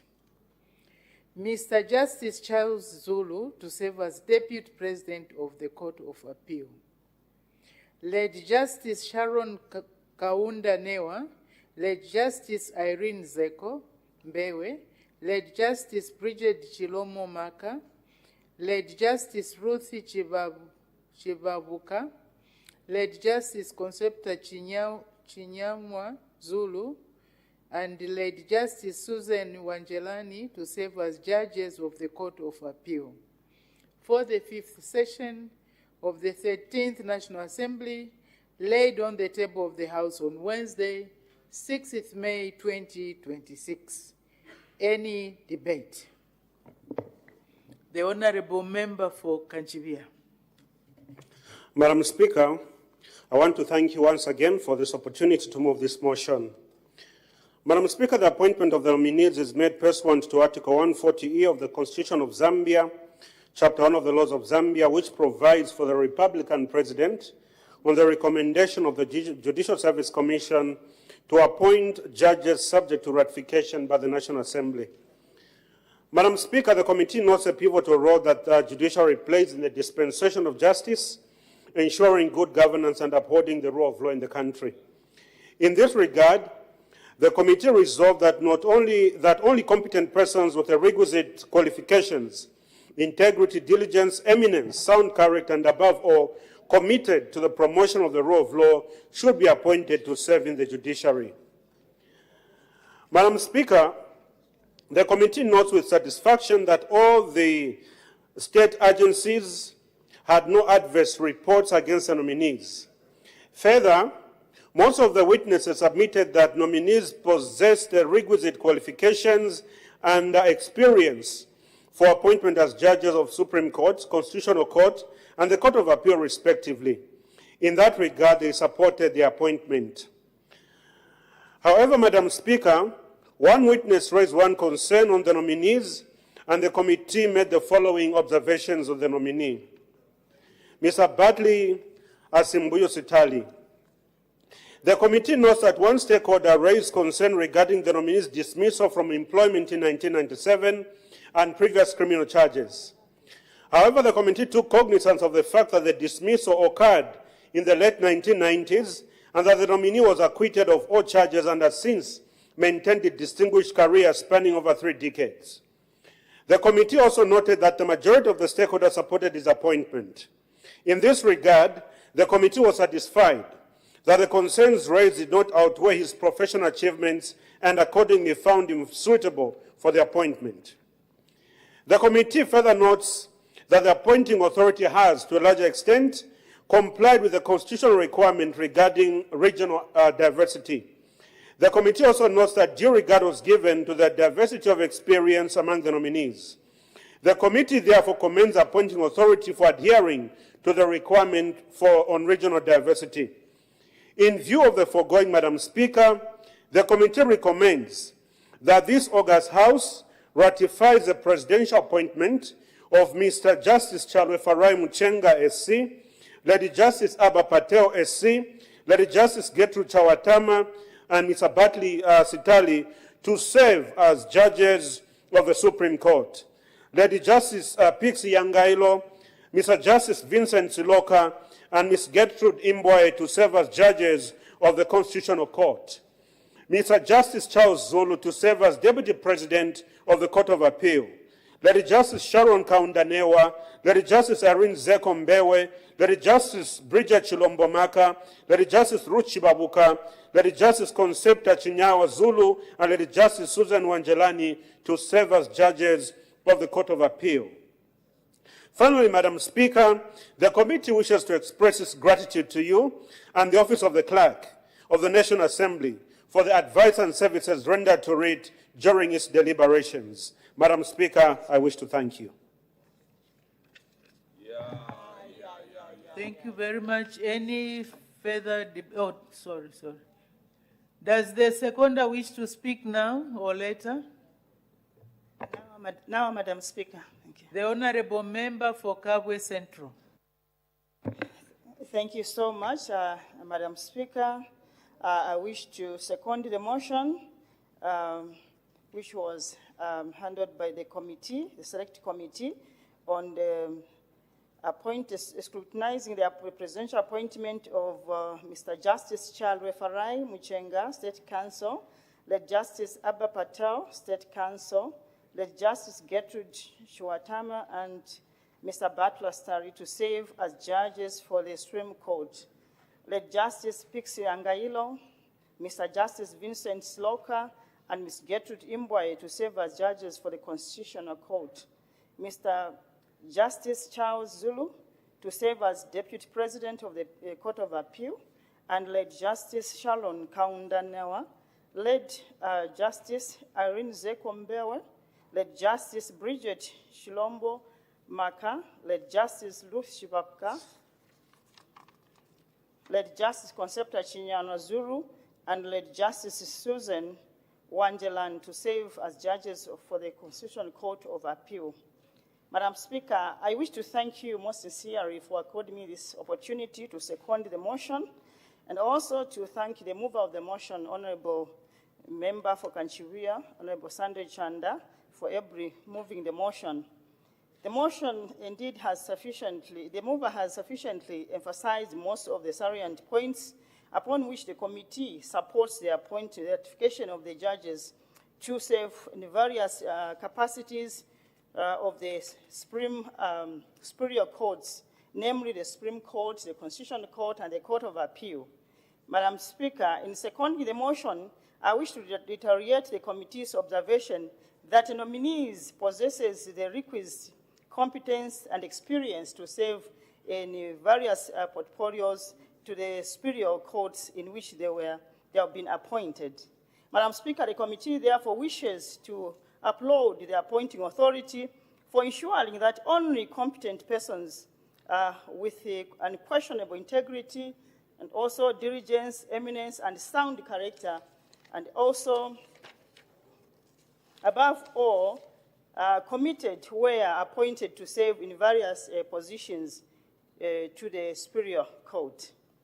Madam Speaker, I want to commend also the Commission, the Judicial Service Commission, for the first time that these positions actually were advertised, and the various judges are applied, and only those with competent qualifications were selected or were recommended to the appointing authority.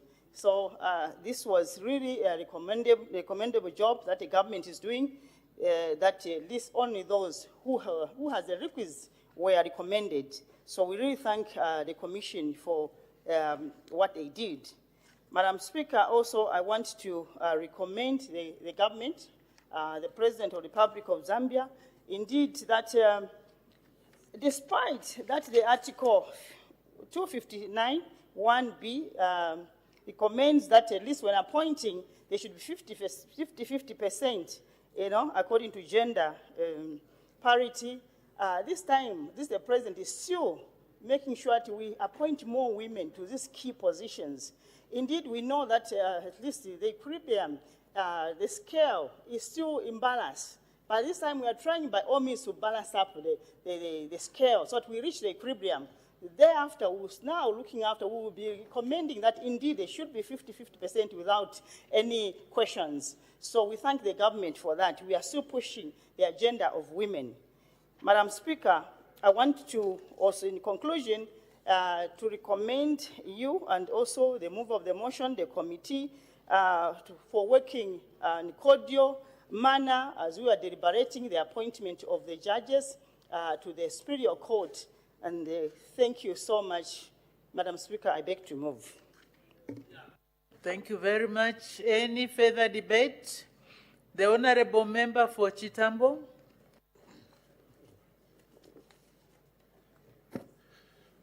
Thank you very much, Madam Speaker. Madam Speaker, just to add a few words to the motion on the floor. Allow me, firstly, Madam Speaker, to thank the mover of the motion in the manner he has moved the motion, and also to thank the seconder of the motion. Madam Speaker, this matter raises one important issue of corporate good governance. Madam Speaker, if one has worked,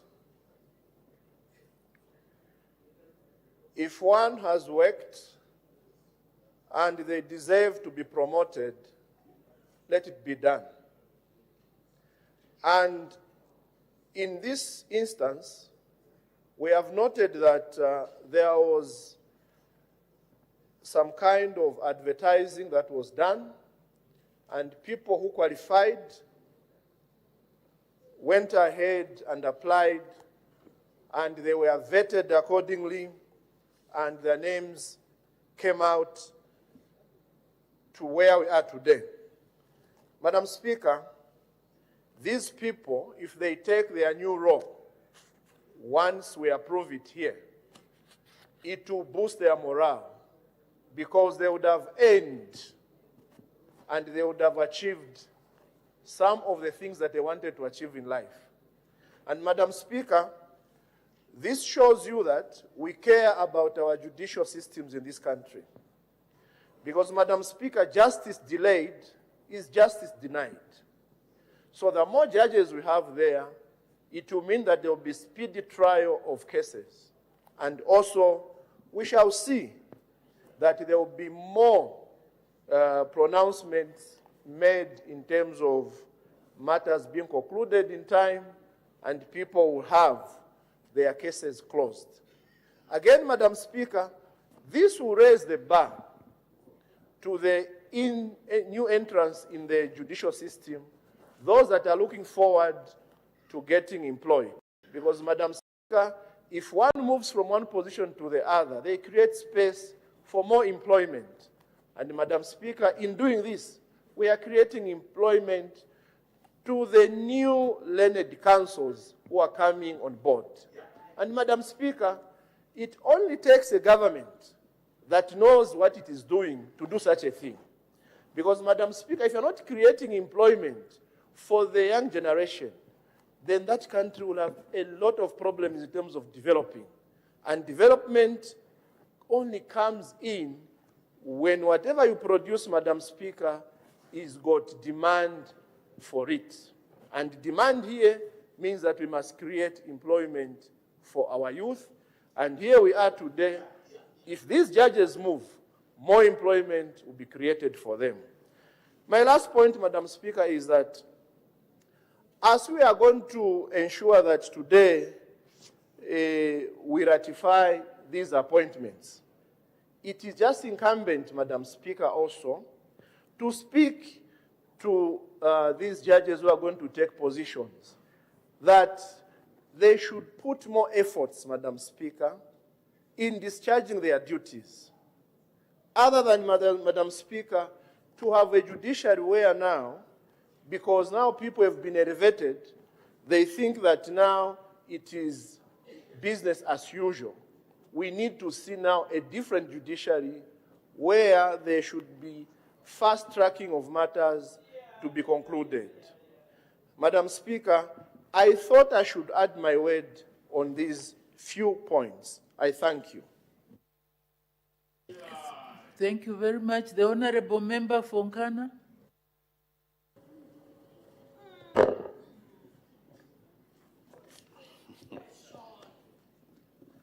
Madam Speaker, sincerely want to thank you for the opportunity for me to add just a few remarks in regards to these proposed appointments to the different individuals that are serving that are going to be serving in the different courts of laws.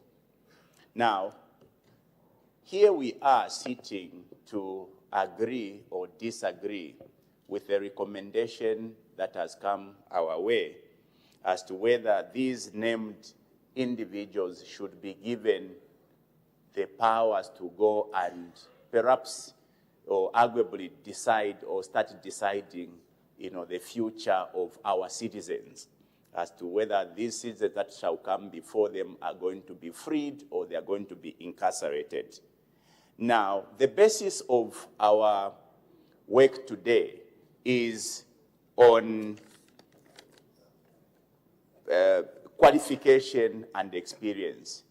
The reason why today we will agree or disagree with these named individuals is perhaps on the basis of whether they are, qualified or they possess the necessary experience for them to serve in the positions that they've been nominated. Now, Madam Speaker, like the others who have debated before me, it is extremely important that as we are appointing judges to sit in the different courts, the process is transparent. And transparency of the process starts from making announcement of the vacancies, allowing for qualified and experienced individuals to tender in their application, and having a transparent scrutinization process at the Judicial Service Commission. And we are simply supposed to be there to confirm the work that already would have been done if this work is done transparently. It therefore should occur to us or come to us that this process must be independent of political influence. If that be the case, this August House will have no problem in ratifying individuals that are being nominated. Remember, Madam Speaker, besides qualification and experience, these officers are expected to have, character, because judges are more or less the mirror of a society. They are more or less a compass around issues of law. And so, to have individuals who have, compromised character or questionable character is going to be a disservice to the dispensation of justice. I take note, Madam Speaker, of the observations that have been made, and Madam Speaker, you are aware that in the recent past, there's been quite a number of conversations around decisions that have been made by officers that are appointed to serve in the different courts of laws. All this comes in when we don't separate this. The independence of the judiciary should be guaranteed even by our colleagues who are serving, in the executive. And independence is only guaranteed, especially when the judiciary is well serviced in terms of resources. Madam Speaker, two observations have been made around two of the named individuals who have been appointed. One of them faced some criminal issue before that led to that individual being, fired. Even though the report now indicates that this particular individual was later on acquitted, this is a case of 1990, it still raises these eyebrows, because when you appoint somebody of questionable character and is going to now be presiding over these matters. The question would be, are we going to be receiving justice at the hands of somebody who has got dirty hands? I want to believe that the report suggesting that this individual was acquitted is affirmative that is now, clean in terms of the matters that were raised against this particular individual. There's also an observation around the age. Some of the individuals, one individual who has been appointed, Madam Speaker, is aged. I think should be retiring within months. I'm therefore asking myself, don't we have enough, individuals that can serve? Otherwise, as opposed to calling people that would be, retiring in just months from now. So otherwise, Madam Speaker, I thought I could put it on record that we have an opportunity to turn around the face or to sanitize the face of the judiciary that has come under serious scrutiny in the recent past because of the decisions that some of the courts have made. Remember, these higher courts we are discussing, Madam Speaker, where these individuals are going to be serving, the decisions of these courts have got serious ramification on, the stability of the country. Decisions that are made in the Constitutional Court, as an example, can affect negatively the outlook of the country, which is why I am insisting that the individuals we are going to ratify today, I have no objection, Madam Speaker, to any one of those who have been, nominated. I am just placing emphasis that the individuals who are being appointed today must remember that we are placing a very sacred responsibility on their shoulders, that some of the decisions they are going to be making can actually affect this country in a very negative way. And so it is incumbent upon these individuals to always make decisions that are not at any time influenced by anyone. Madam Speaker, I have no further reservation other than to support the appointment of these individuals. I thank you. Thank you very much. The Honourable Member for Chilubi. Thank you, Madam Speaker. Madam Speaker, first let me acknowledge that this House really worked hard to make sure that the number of judges have been increased, and I think the Superior Courts Act was passed by your House. And the President has met the threshold by appointing those. And the President has brought the people so that the constitutional requirements are fulfilled as it may be.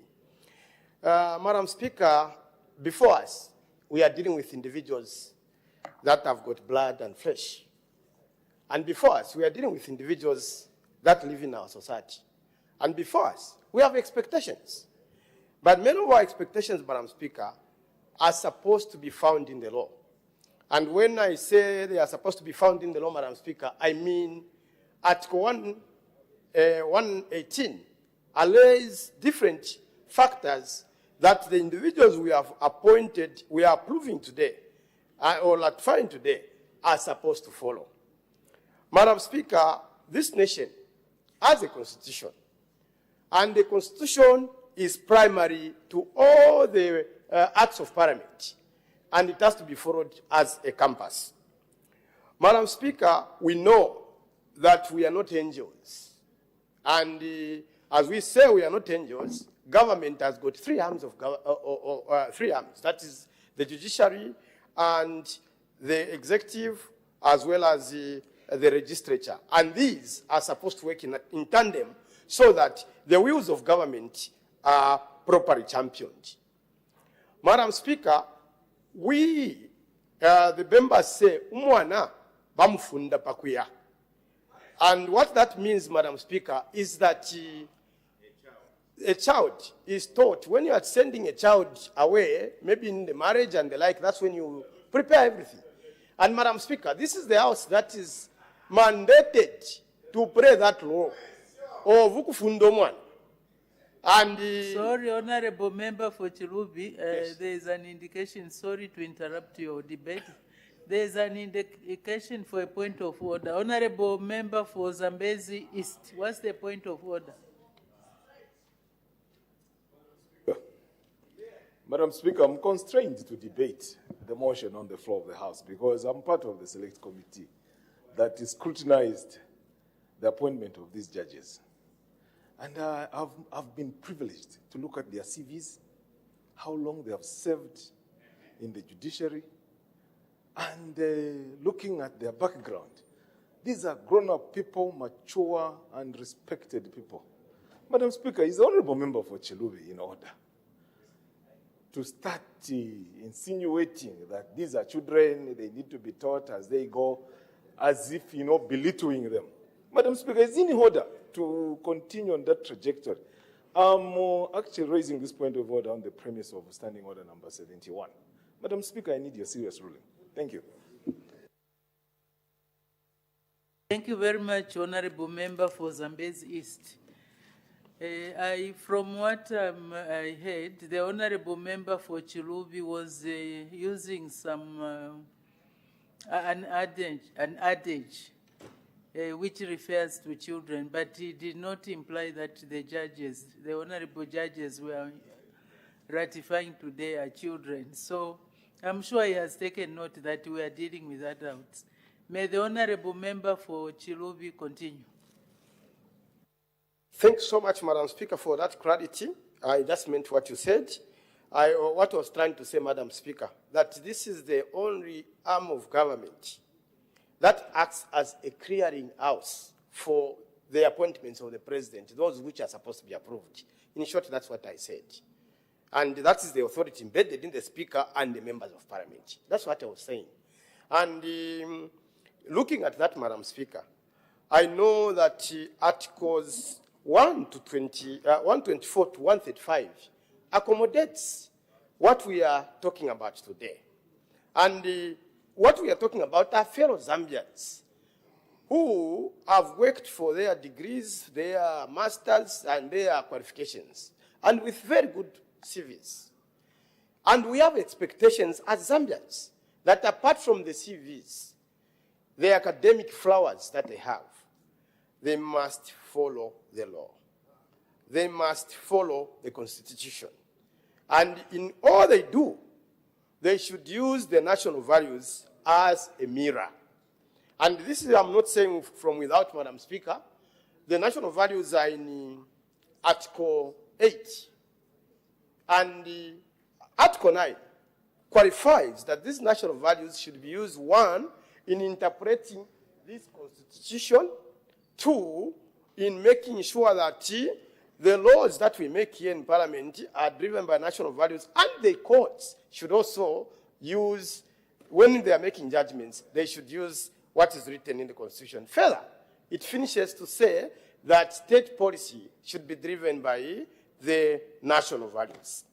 Madam Speaker, what I'm trying to underscore is that they are not going into those positions without a blueprint to follow. They are going into those positions because they have certain factors to follow. And that is what matters to them. If they follow that particular compass called national values, constitutionalism, democracy, equity, and many other factors, then we are going to have a judiciary that is going to save everybody, not selective justice. Currently, we have some rumors where people are, this one complains, that one complains. They may not be true to that factor, but it is upon the judiciary to look after that. And under Article 118F, the Constitution puts it on the shoulders of the judiciary. It says, the values and principles of this Constitution shall be protected and promoted by them, not by anyone, by them. We know that the judiciary is a arm of government, but they are human beings in the judiciary, just like Parliament is run by human beings. So what we expect from the ladies and gentlemen that have been given this onerous task is that they should first save the nation before they save we, the politicians, or anyone else. Then we are going to have the judiciary operating as a spine of democracy and as a backbone of democracy. Because when all is lost, we all go to knock at the judiciary, and it's the judiciary to save us. But what I'm trying to say, Madam Speaker, that I will not have the temptation in going in who are the criminal case and who possibly doesn't qualify and so forth and the like. I am deliberately taking a general approach so that I am not personal. Order, my twin has just breached some. Okay, may the honorable member for Chilubi continue. Yes. So, having given that background, Madam Speaker, we have expectations of honorable, who are also called honorable judges, that they are going to execute justice by looking at a Zambian and how a Zambian should be saved, not by looking at religious affiliation, not by looking at political affiliation, not by looking at anything. Let us feel safe going to court, not where, because a cadre from PF or UPN has shouted that crucify him. When I'm going before the courts, I even know that I'm just waiting for a sentence.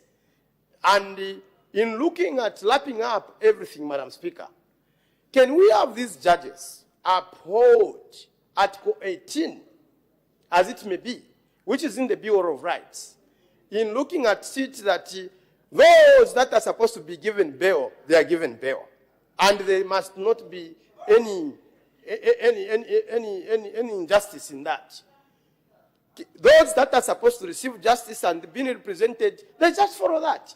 And I think Article 18, Madam Speaker, is the last threshold that I would like to put before these honorable people, that they should follow Article 18 to the letter. Because we have seen, sometimes some of us who have been going to court, he doesn't go to court that one. We have seen that some of us who have been going to court, there are some lapses that the judiciary have to look at. And in my closing, I am leaving Article 18 as I support. Article 18 of the Bill of Rights, as I support that let them use it as a mirror in executing their duty. I submit, Madam Speaker. Thank you very much for the counsel. The honorable member for Ikeleng. Thank you, Madam Speaker. From the very outset, I would say thank you to the committee for the job well done and also to the witnesses. Madam Speaker, justice delayed is justice denied. This government promised expeditious judicial system that can deliver justice to the people. And indeed, before we break off to go into another session of Parliament, the President of the Republic of Zambia has done exactly like that, increasing the number of judges. What is the frustrations of the people in justice?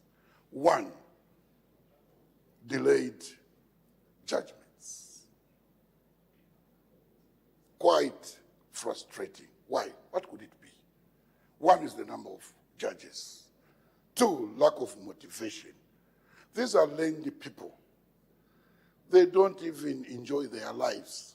They're always buried in research. After knocking off, they have to read every day. What is the national, international practice? How do we pay them? How do we remunerate them? The other day I was checking what was happening. We need to motivate lawyers, judges, like doctors and pilots. This hold key to human achievements. Today I'm hearing my colleague there talking about wrong decisions. It's unfortunate he's a law student. He can come out like that. There are issues that take into consideration before a judgment is taken or given. I've taken note of Justice Muchenga, Justice Wanjelani. These I know them personally. I've been a law student. Justice Muchenga has acquired a lot of experience, and every student who has passed through him, you can. Very honorable member for Ikeleng, there's a An indication for a point of order from the Honorable Member for Chilubi. What's the point of order? Madam Speaker, is in line with Standing Order number 71. The Honorable Member referred to me that it's unfortunate that I'm a law student, and then I don't know what wrong I did when I was just quoting the Constitution, and I never condemned anyone. I was just quoting the Constitution and putting, yes, and that quoting is talking about to be presumed, you're presumed guilty, you're presumed innocent until you are proved guilty, and it goes on about representation and other things. Madam Speaker, I think I'm being harassed. Okay, honorable members, let's I think I'm being harassed. I don't think that in my presentation I deserve what Honorable Mchima, who I know is my senior in a lot of areas, said. I think taking advantage of each other this way is not right. Yes. Okay, honorable members, let's maintain order and dignity, and as we refer to each other, let's do that in a dignified manner. We are, after all, brothers and sisters. We should respect each other. The honorable member for Chilubi has given his point of view through his debate. We can also debate. So please, let's refrain from naming or calling each other names. May the honorable member for Ikeling continue. Thank you, Madam Speaker. I was saying, notably, Judge Muchenga, who teaches at Ziale, he is one person who has accumulated a lot of experience. And even you can hear from the students or the lawyers that have passed through him how they acknowledge. One other wonderful judge to talk about is Judge Wanjelani. This is the experiences we should talk about. The other time, Madam Speaker, I was checking on the hierarchy in Africa where the best justice is. I was hoping to find Zambia there. Unfortunately, it was not there. I saw South Africa topping, talked to other countries and what have you. This is where we should be going. This is where we should be going. The issue of motivation is key. International practices also should be looked at. How are they remunerating other judges in other countries? Because if you don't remunerate them properly, this is what causes corruption. This is what causes delays. The issue of government having not enough money to pay judges adequately. I've never been in government for years as a civil servant. I've been in parliament for... There is no single year where there will be a lot of sufficient money in the government to go around. You have just to take a brave decision and take a decision this way and let's remunerate our judges. These are people who create resources to the treasury. Every day there is resource created through judiciary. But what about these women and men who sleep reading, researching so that they can deliver justice to the people? This has to be looked into. Let's pay them deliberately, adequately, to motivate them. They have no good life. They are always buried in books, searches to deliver justice. Madam Speaker, the issue of space, which also people talk about, but they are chamber matters. These should be dealt with quickly in their offices and create. In certain districts where we have got local courts, those also can be taken care of so that justice reaches the people, especially in the remote areas. And also the period it takes to deliver judgment. Let's do it like the commercial cases, commercial courts. Let's limit the period in which judgments are delivered. It's frustrating to your citizens to wait perpetually. But at times you find, if it's a case involving a politician and it's a criminal matter, judgments are hastened. But in normal cases, normal circumstances, cases take time of its own time to deliver. that is justice delayed for a common person. Let's be on an equal standing. Let it be limited to a period. If they are failing, they didn't investigate it properly, let them withdraw it, let's discharge a person. So that judgment or justice is delivered on time. The numbers of judges are still inadequate in this country. We need to increase the numbers. If we shall be waiting for the money to be enough, I'll tell you the population also is not waiting, it's increasing. And cases are increasing. The more you have educated people, the more white-collar crime also increases. We need more judges, we need people on the bench, and also good enough, this government of Zambia has trained so many lawyers. We need also to encourage the public, the private sector, to take also some so that we could increase on the numbers that are being trained and also how to motivate them. Mostly, Madam Speaker, I'm more concerned about our country. This country is a country of laws, and we need to motivate our people in the judiciary. And we should thank the president who is biting this bullet, bravery to see that there's justice in this country. Zambia now becomes a very good country, judicially. You can see what is happening. He's even urging people, investigate the matter before you take it to court. Otherwise, there will be acquittals and acquittals if cases are not investigated properly and taken to court. I thank you, and I say I endorse what the committee has done. I thank you, Madam Speaker. Thank you very much. The Honourable Member for Kafue. Thank you, Madam Speaker. I think that the report, in fact, has already sufficiently been debated with very cardinal points brought out already. So I will just be agreeing as well with the committee in supporting the candidature of the people we are considering today, because indeed, Madam Speaker, these are honorable and experienced, distinguished men and women whose service we have actually already witnessed in this country.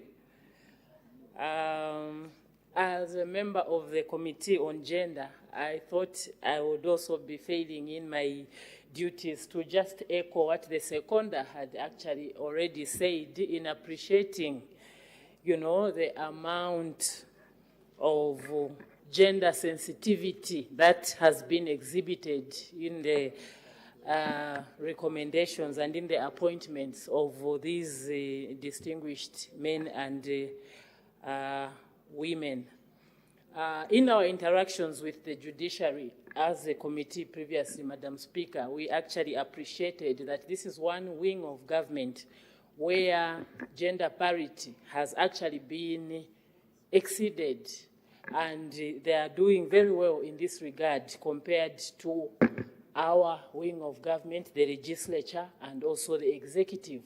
So it means that these are setting a very good precedent for the other two wings of government to learn from, as they are demonstrating that, you know, when women are given a job, indeed they can do it and do it very well. So in conclusion, Madam Speaker, I will also just, you know, echo our expectations as a citizenry for this very important wing of government, you know, to be able to indeed deliver justice in a timely manner. As others have said, when justice is delayed, indeed it is denied. Even as they execute their duties also, Madam Speaker, they can also help us as a legislature to help identify those areas that would need reform in terms of the law so that the delivery of justice indeed can be done fairly. I have in mind, you know, what recently, in fact, we have considered on the floor of the House in terms of considering the changes to those fees that people have to pay when they have to be appointed administrators because, there are these fees that make it difficult, when people have to access either the courts in order for, certain procedures to be done. So it is these men and women who actually do this kind of job that can help us to identify where people are having difficulties and help us to reform the laws, because as we are here to do the job, as we have demonstrated recently, Madam Speaker, we are really working very hard to improve the laws of this country. With those remarks, I thank you for the opportunity. Thank you very much. The Honourable Member for Katombola. Thank you very much, Madam Speaker, for allowing the voice of Katombola constituents to add a voice on the ratification of our distinguished men and women in the robes, who I want to begin by congratulating them in a very special way. These men and women that are personally known to myself have demonstrated that they are able to dispense justice without fear or favor. At foremost, allow me, Madam Speaker, to thank the committee for the job well done through the chair, my learned brother there, Honorable Sunday Chanda. We congratulate the committee for a thorough job that you've delivered. As Member of Parliament for Katombola constituency and being a friend of the court, I am an amicus curiae, Madam Speaker, a friend of the court. I have the honor to congratulate my dear brothers and sisters. They have demonstrated, when we talk of Judge Charles Muchenga, for all those that practice law would eminently agree that he is a distinguished man at the bench. He will add value where he is going. And we just want to wish him and all these other judges. When we talk of Judge Wanjiran, we've had personal interaction at the bar at the time she was with Attorney General Chambers. A very distinguished, eminent lady, Madam Speaker. We congratulate her. When you talk of Judge Isaac Mbewe, when you talk of Concepta Zuru, all these judges that have been listed, Madam Speaker, for us who operate in the courts, Madam Speaker, we are happy to inform the nation that we have been given the best choice of what Zambia is in the legal fraternity. We are therefore support, Madam Speaker, the ratification of these distinguished men and women. Just to speak to the issue also, Madam Speaker, of the concerns that come from members of the general public regarding delayed dispensation of justice. At this point, Madam Speaker, allow me to congratulate His Excellency the President and the Cabinet through the Minister of Justice seated here, Madam Speaker, for the decision to amend the law on the Superior Court's Number of Judges Act, which has been a hindrance. Madam Speaker, you may be aware, Madam Speaker, that the whole Zambia, the High Court only had 60 judges to deliberate upon matters with this heavy litigation in this country, Madam Speaker. The decision to amend the Superior Court's Number of Judges Act is highly commendable. Minister of Justice, please convey to His Excellency the President that the move was highly progressive. The problem of delayed dispensation of justice, Madam Speaker, has been a sore in the flesh of the Zambian people. We want to appeal to the judges, as we congratulate them, to ensure by all means that justice is delivered without undue delay. I am aware myself, as a practitioner of law, that we have clients who have been in custody, Madam Speaker, 4 years. They are in jail, judgment is not delivered. This is not ideal. This is not good for the dispensation of justice, Madam Speaker. I want also, Madam Speaker, to speak to the law that there is a requirement, an urgent requirement to amend the number of pieces of legislation that helps administer justice in the Republic of Zambia. The role of the Chief Justice today, Madam Speaker, is highly reduced in the sense that the law currently, Madam Speaker, does not provide a Chief Justice who sits or chairs the Judicial Service Commission. He is just there as a Chief Justice. It does not determine the quality of men and women that are appointed to join the judiciary, which is a very unusual way We therefore feel that the Chief Justice has a critical role in the appointment of these judges. He must have a say in the quality of judges if we are to have a judiciary that is effective. The Chief Justice has no role, even in the appointment of a cleaner, yet is the head of the judiciary. So the requirement to amend laws in the judiciary, Madam Speaker, in an attempt to enhance delivery of justice is needed like yesterday. Otherwise, I want to thank you, Madam Speaker, for appointing the Select Committee and Cabinet for the decision to select this through the Judicial Service Commission, the high-quality number of eminent judges. We are congratulating them from Katombola constituency, and we wish them very well, Madam Speaker, as they assume their journey in the superior courts of the Republic of Zambia. I thank you, Madam Speaker. Thank you very much. There is an indication from the Honorable Member for Chama North, who is joining us virtually. Honorable Member, you have the floor. Thank you, Madam Speaker, for according me this opportunity to add my voice on this very, very important motion on the floor of the House. First and foremost, I want to thank the mover of this motion, Honorable Chanda, and also the seconder. And secondly, also to thank all organizations which appeared before your committee, Madam Speaker, to scrutinize the appointments of these judicial officers.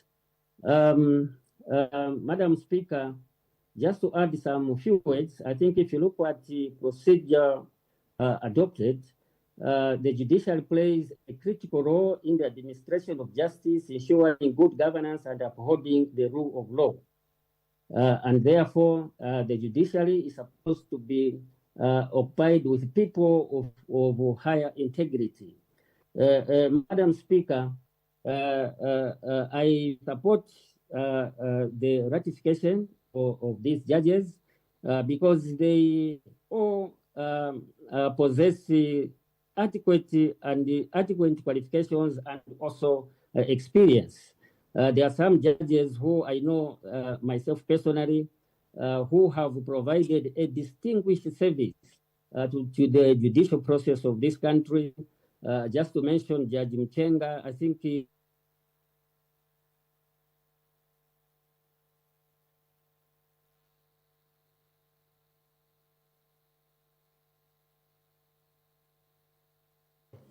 So, Honorable Member, if you can hear us, we and have I lost think you. other judges must emulate the high level out his.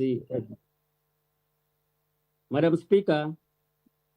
Hello, Madam Speaker. Proceed, we can hear you now. We Are had you lost getting me, you. Madam Speaker? We can hear you. Can proceed, Honorable Member. We had lost you. We have lost you again. Okay. Sorry about that. We need to make progress. Honorable Member, you keep on breaking. We can't hear you now. Honorable Member, we can't hear you. Are you getting me now? Yes, now we can hear you. Yes, Madam Speaker. I think just to one observation, Madam Speaker. If you look at page 4 of your report, there is one of the nominee who has been appointed to sit on the Supreme Court bench.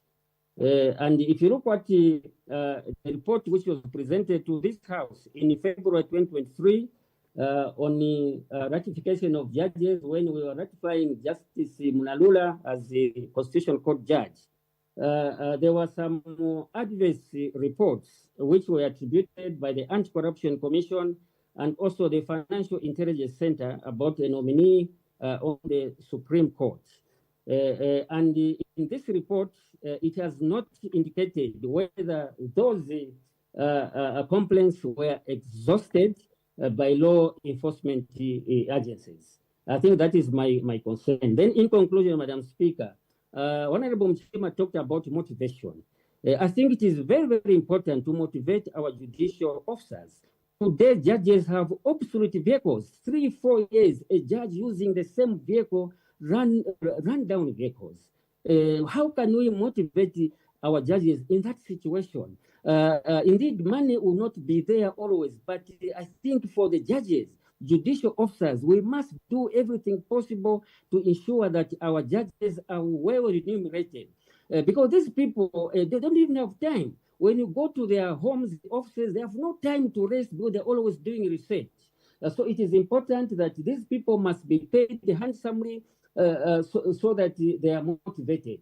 So that is very, very important. And in conclusion, I want also to just to add my words that please, we expect these judges to dispense justice as quickly as possible. Just like what Honorable Chima said, political cases, you find that they're expedited when other cases where people are of underprivileged, their cases are not given special attention. So with these few remarks, I support the ratification of these judges. I thank you.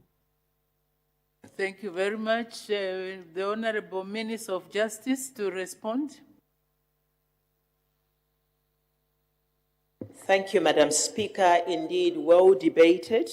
I just want to appreciate the mover from the onset, Madam Speaker, Honorable Sunday Chanda of Kanchiwia, as well as the seconder, Honorable Chrysosta Piri of Kawe Central. Job well done, and the entire committee. Madam Speaker, allow me not only to appreciate the work of the Select Committee in scrutinizing the presidential appointment of the different judges that we are talking about today, but also to the members of Parliament who have actually come out in numbers to support, especially those that have debated. I think out of 7, most of them have really recommended the work of the committee. I won't labor to mention all the judges once again, just to say the House have done a good job. And also to put it on record, Madam Speaker, and I did hear it from other members who actually debated, Article 140 actually is very clear, Madam Speaker, that the President appoints these judges upon the recommendation from the Judicial Service Commission. So it is on recommendation from the Judicial Service Commission that the President appoints. After that, there is a select committee, Madam Speaker, through your office, for us as legislators and indeed the public to scrutinize these judges. And therefore, after that, this is where we are, where we now ratify these judges. So I think due diligence was done, and I think it would be unfair to put this blame on the system or on the President when clearly the Constitution does speak to the process. If we wanted to change, we should amend the Constitution. That is why a Constitution remains a live document for the nation, and it can be actually amended at any time. So, Madam Speaker, I thought I put that on record, and also just to appreciate that the perspective of provincial appointments indeed has taken into consideration the gender diversity. We have heard from Honorable Chonya of Kafue that indeed the judiciary continue to be a good example to the other 3 arms of government. That is the executive, that is the legislature. They are over 50%, Madam Speaker. You come from that background. You even know better the statistics. We hope that come 2026, we'll see a 50-50 representation here in Parliament. So to all the women out there, please take advantage of the constitution and constituencies that are out there, which are 220, because the proportional representation is an ice on the cake, is an affirmative action. But the big numbers are in your 220 constituencies. We want 226, I'm now forgetting my own view. So 226, whatever the number is, can we have half men, half women? That is what the judiciary teaches us. And so, Madam Speaker, this really speaks to Article 259, once again, of the Constitution of Zambia, where indeed the other prerequisites have been taken into consideration, but also the diversity of the appointments, the experience, the regional balancing, and indeed other factors. This is as it should be. Honorable Fube talked about the need to follow the national values of our nation to help in dispensing justice. Once again, I think the President of the Republic of Zambia, President Hakainde Hichilema, I think he has done an amazing job. Of course, there is more to be done. That is why we had the Constitution Amendment to help us with people living with disabilities, the youths, and indeed the women. However, all of us, in one or the other, we have opportunities where we can ensure that our national values are indeed adhered to. So on behalf of His Excellency, Madam Speaker, and indeed on behalf of the committee, and indeed on behalf of the executive, we do take note of all the stakeholders who had come to the select committee and the recommendation that the committee has done. It clearly shows that we as a nation are moving forward together. Indeed, the numbers of judges, this is another important bill that was brought to the House and actually passed. Today, the numbers of judges have increased due to the Spurious Court Act, which was passed right here in this House. Once again, honorable members, you need to be recommended. Of course, the President has taken these bold steps. Otherwise, Madam Speaker, it remains to me, for me, to appreciate Honorable Binwe Ompundu, and also just to make that comment that actually the Select Committee does do diligence. And so, Honorable Mpundu, anytime you feel like you have an issue, that's why we have these select committees. Honorable Fube, again, the national values have already alluded to that. And then also, another honorable member was Honorable Murimemba Mtale, who also debated.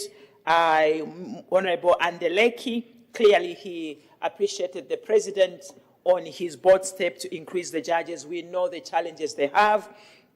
And of course, the honorable member of Ikelengi, my former husband, I don't know where he is, but he spoke to the plight of the judges and indeed the need to motivate them because they are clearly the ones who help that justice prevail in this country. Madam Speaker, I can go on and on. We all agree that justice delayed is justice denied. So the more we can have more judges in the high courts and in the other courts, especially also when it comes to subordinate courts. It was heartbreaking to be in Chitambo, to be in Serenje, Mukushi, Katete, to realize that the circuit courts only go there twice a year. So we continue to commit as a government to ensure that there are more judges and that the cases are worked on expeditiously, so that there is no delayed justice. Madam Speaker, allow me to express my profound gratitude once again to the Parliamentary Select Committee for their comprehensive appraisal and due diligence in scrutinizing the presidential appointment that have happened in this House, and to all the honorable members. Madam Speaker, I submit. Thank you very much. The honorable member for Kanchivia, winding up debate. Madam Speaker, I want to thank you for this opportunity to wind up this debate. And in winding up this debate, allow me to thank all the members of Parliament who have who've debated in support of this very important motion. Allow me to also commend the executive, and through the executive, His Excellency the President of the Republic of Zambia, President Hakainde Hichilema, for these appointments, meticulous appointments of the judges for the three courts. Madam Speaker, allow me to also re-emphasize what the Minister of Justice has alluded to, issues around gender parity, and that even as we push gender parity in the judiciary, we must be cognizant of the fact that we do not leave the grown-up boy child behind in the future appointments. Madam Speaker, allow me to also speak to some of the concerns in winding up debate, that indeed some of the issues we've had in the court of public opinion against the judiciary are fueled by ourselves as politicians. We have a duty to safeguard the integrity of the judiciary as politicians, and especially when it comes to the court of public opinion, that a judgment must not just be respected when it is in our favor. A judgment must be respected even when it goes against us. And so this particular duty it's incumbent upon those of us in this House and everyone in the body politic that indeed ours is to protect the integrity of the judiciary as a whole. Madam Speaker, with those few remarks, allow me to thank you.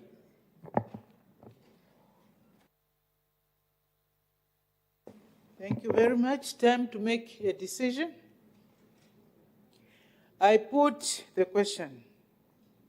The question is that this House adopts the report of the Parliamentary Select Committee appointed to scrutinize the presidential appointment of Mr. Justice Charwe Farai Muchenga, State Counsel, late Justice Abba Patel, State Counsel, late Justice Gertrude Chawatama, and Mr. Butler Stali to serve as judges of the Supreme Court. Mr. Justice Vincent Sloka and Ms. Gertrude Mbwaye, let me start over. I made a mistake. Sorry. I put the question. The question is that this House adopts the report of the Parliamentary Select Committee appointed to scrutinize the presidential appointment of Mr. Justice Charwe Farai Muchenga, State Counsel, late Justice Abba Patel, State Counsel, late Justice Gertrude Chawatama, and Mr. Butler Stali to serve as judges of the Supreme Court. Late Justice Pixie Angailo, Mr. Justice Vincent Sloka, and Ms. Gertrude Mbwaye to serve as judges of the Constitutional Court. Mr. Justice Charles Zulu to serve as Deputy President of the Court of Appeal. Late Justice Sharon Kaunda Newa, late Justice Irene Zekombewe, late Justice Bridget Chilombo Maka, late Justice Ruthie Chibabuka, late Justice Concepta Chinyawa Zulu, and late Justice Susan Wanjelani to serve as judges of the Court of Appeal for the 5th session of the 13th National Assembly, laid on the table of the House on Wednesday, 6th May, 2026. As many as are of that opinion say aye. Aye. Of the contrary say no. The ayes have it. The ayes have it. The question is resolved in the affirmative. The clerk will now read the orders of the day. The Civil Aviation Amendment Bill, National Assembly Bill number 3 of 2026, second reading. The Honorable Minister of Transport and Logistics.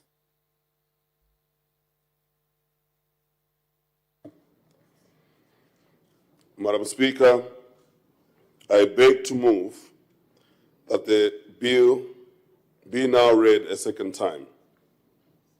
Thank you. The question is that the bill be now read a second time. Any debate? The Honorable Minister of Transport and Logistics.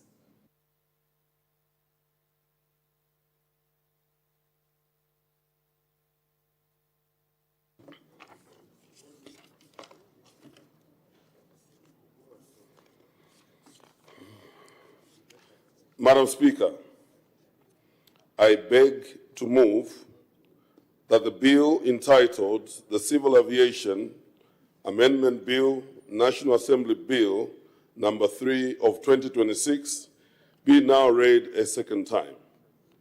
Madam Speaker, this bill complements the Civil Aviation Authority Amendment Bill and is equally critical in strengthening Zambia's aviation safety and security framework. The objective of this bill is to enhance the protection of civil aviation against acts of unlawful interference and to improve the regulatory environment governing air transport operations in Zambia. Madam Speaker, the aviation sector is a strategic enabler of economic growth, trade, tourism, and regional integration. As such, it must be supported by a strong legal framework that ensures safety, security, and efficiency. Allow me to highlight the key provisions of this bill. Firstly, the bill introduces enhanced penalties for acts of unlawful interference. These strengthened penalties are designed to provide a robust deterrent and ensure that individuals or entities that threaten aviation security face appropriate consequences. Secondly, the bill provides for the declaration and regulation of danger areas, restricted areas, and prohibited areas. This will ensure better management of airspace, enhance national security, and promote safe and orderly air navigation. Thirdly, the bill establishes the National Civil Aviation Security Program. This is a comprehensive framework that will define roles and responsibilities across all stakeholders, strengthen coordination, and enhance preparedness and response to security threats. Madam Speaker, the NCASP is a cornerstone of modern aviation security systems and aligns Zambia with international best practices under ICAO.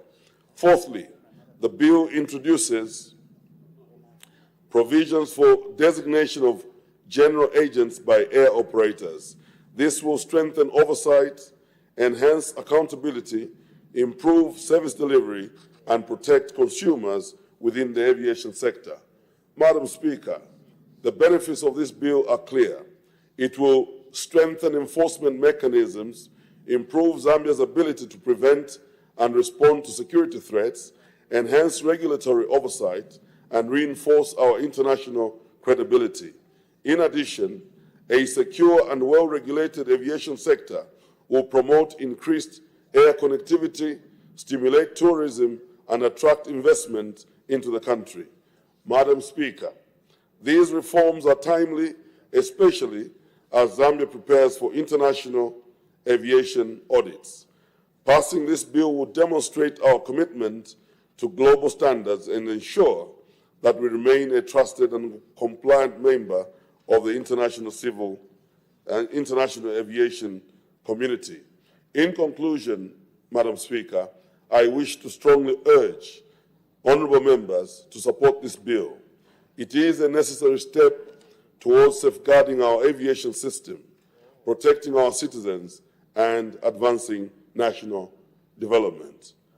Madam Speaker, I beg to move. Thank you very much. Any further debate? The chairperson of the Committee on Transport, Works and Supply, the Honourable Member for Ron.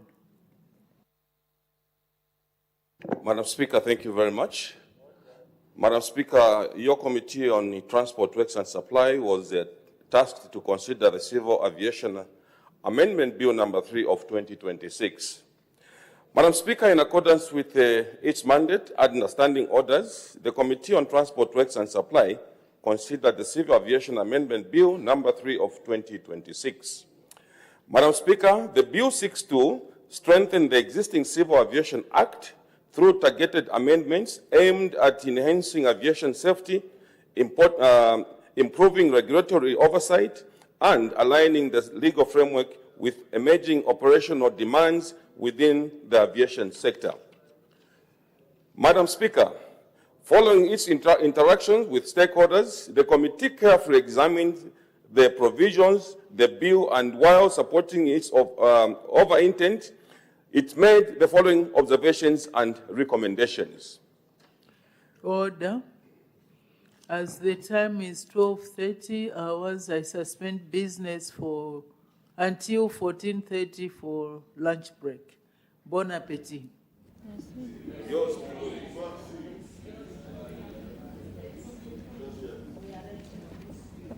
Parliament TV is 12:30 and business has been suspended up till 14:30 and the House has taken a lunch break. So we do expect business in the House to continue at 14:30. Just to mention that at the time business was being suspended, the House is indeed still considering the Civil Aviation Amendment Bill. This is the National Assembly Bill number 3 of 2026. And Madam Speaker, the chairperson of the Committee on Transport, Works and Supply, to indeed debate this particular bill, and that is the Member of Parliament for Ron Parliamentary Constituency, Mr. Joel Chibuye. And we now look at business that has been considered on the floor of the House from the time business commenced at 10 hours.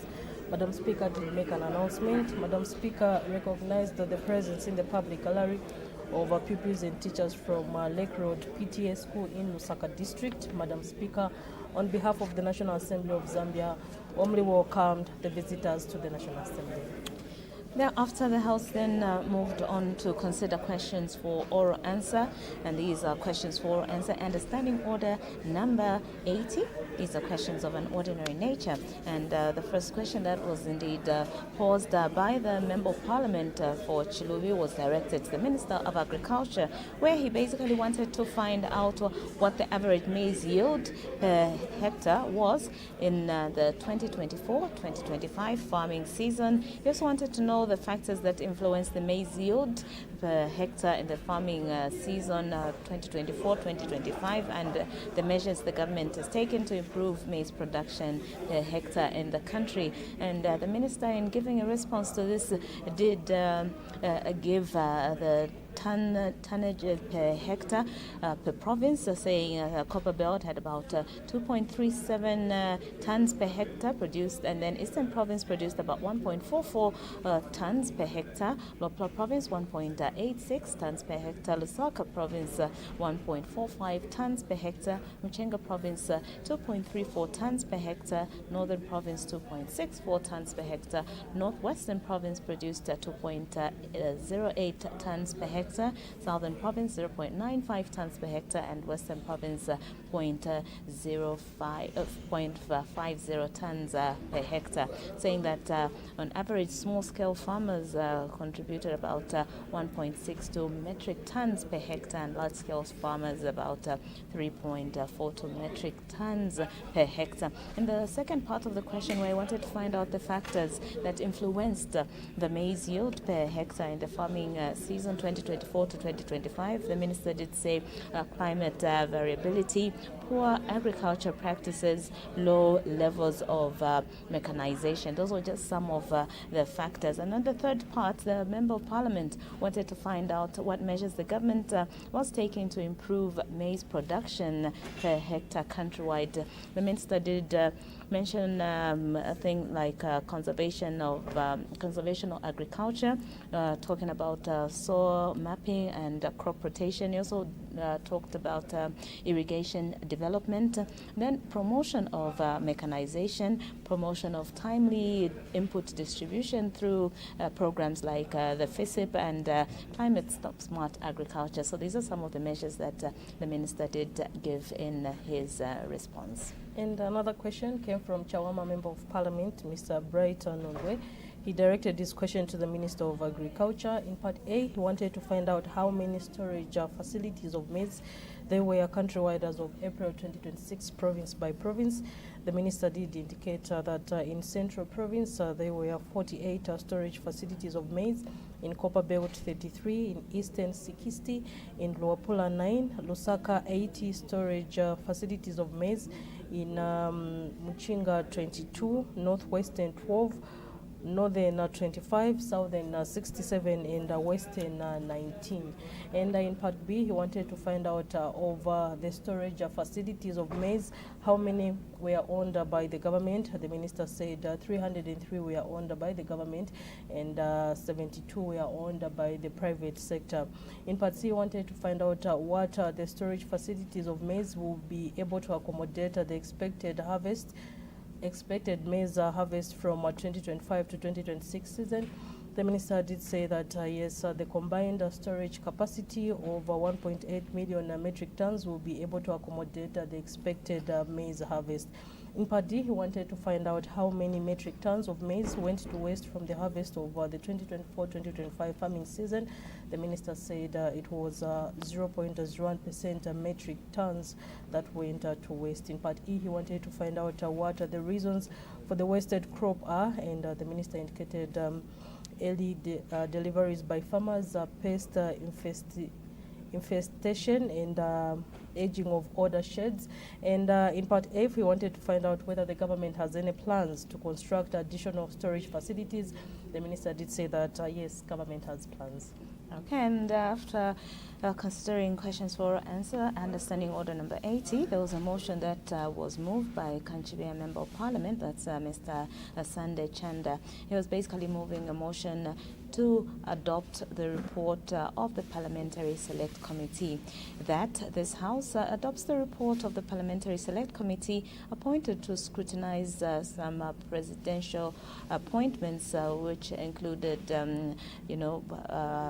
people who were appointed to serve as judges of the Supreme Court, to serve as judges of the Constitutional Court, to serve as Deputy President of the Court of Appeal, and to serve as judges of the Court of Appeal for the 5th session of the 13th National Assembly, laid on the table of the House on Wednesday, 6th May 2026. And after so much debate and question being put, the House did resolve to have the report adopted. So that motion was a motion that he was moving to urge the House to indeed adopt the Parliamentary Select Committee to scrutinize presidential appointments of various judges to serve in different positions. And the report, as I said, has since been adopted. And the other time, Madam Speaker was suspending business for a lunch break. As Muta earlier mentioned, the House was considering the Civil Aviation Amendment Bill, National Assembly Bill number 3 of 2026 at second reading. And on the floor of the House was the chairperson of the Committee on Transport, Works and Supply, who is your own Member of Parliament, Mr. Joel Chuweya. Okay, and just to mention that in a short while we'll be saying our goodbyes to you, and as always, we do hope that you enjoyed watching Parliament TV. But before we go, just quickly, what's remaining on the order paper are a number of bills yet to be considered at second reading stage. Matimba, I think this is where we have to say goodbye. Indeed, Muta, and so that's all that the business that has been considered on the floor of the House from the time business commenced at 10 hours. Do join Joe Muyunda Katama and Tazapiri for live commentaries at 14:30. From all of us here, it's goodbye. Keep watching Parliament Television. Good afternoon.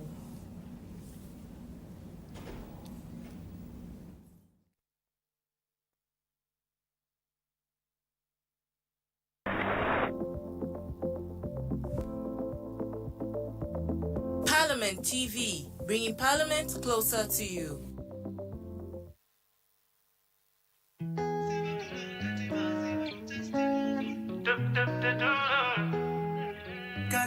News promotion.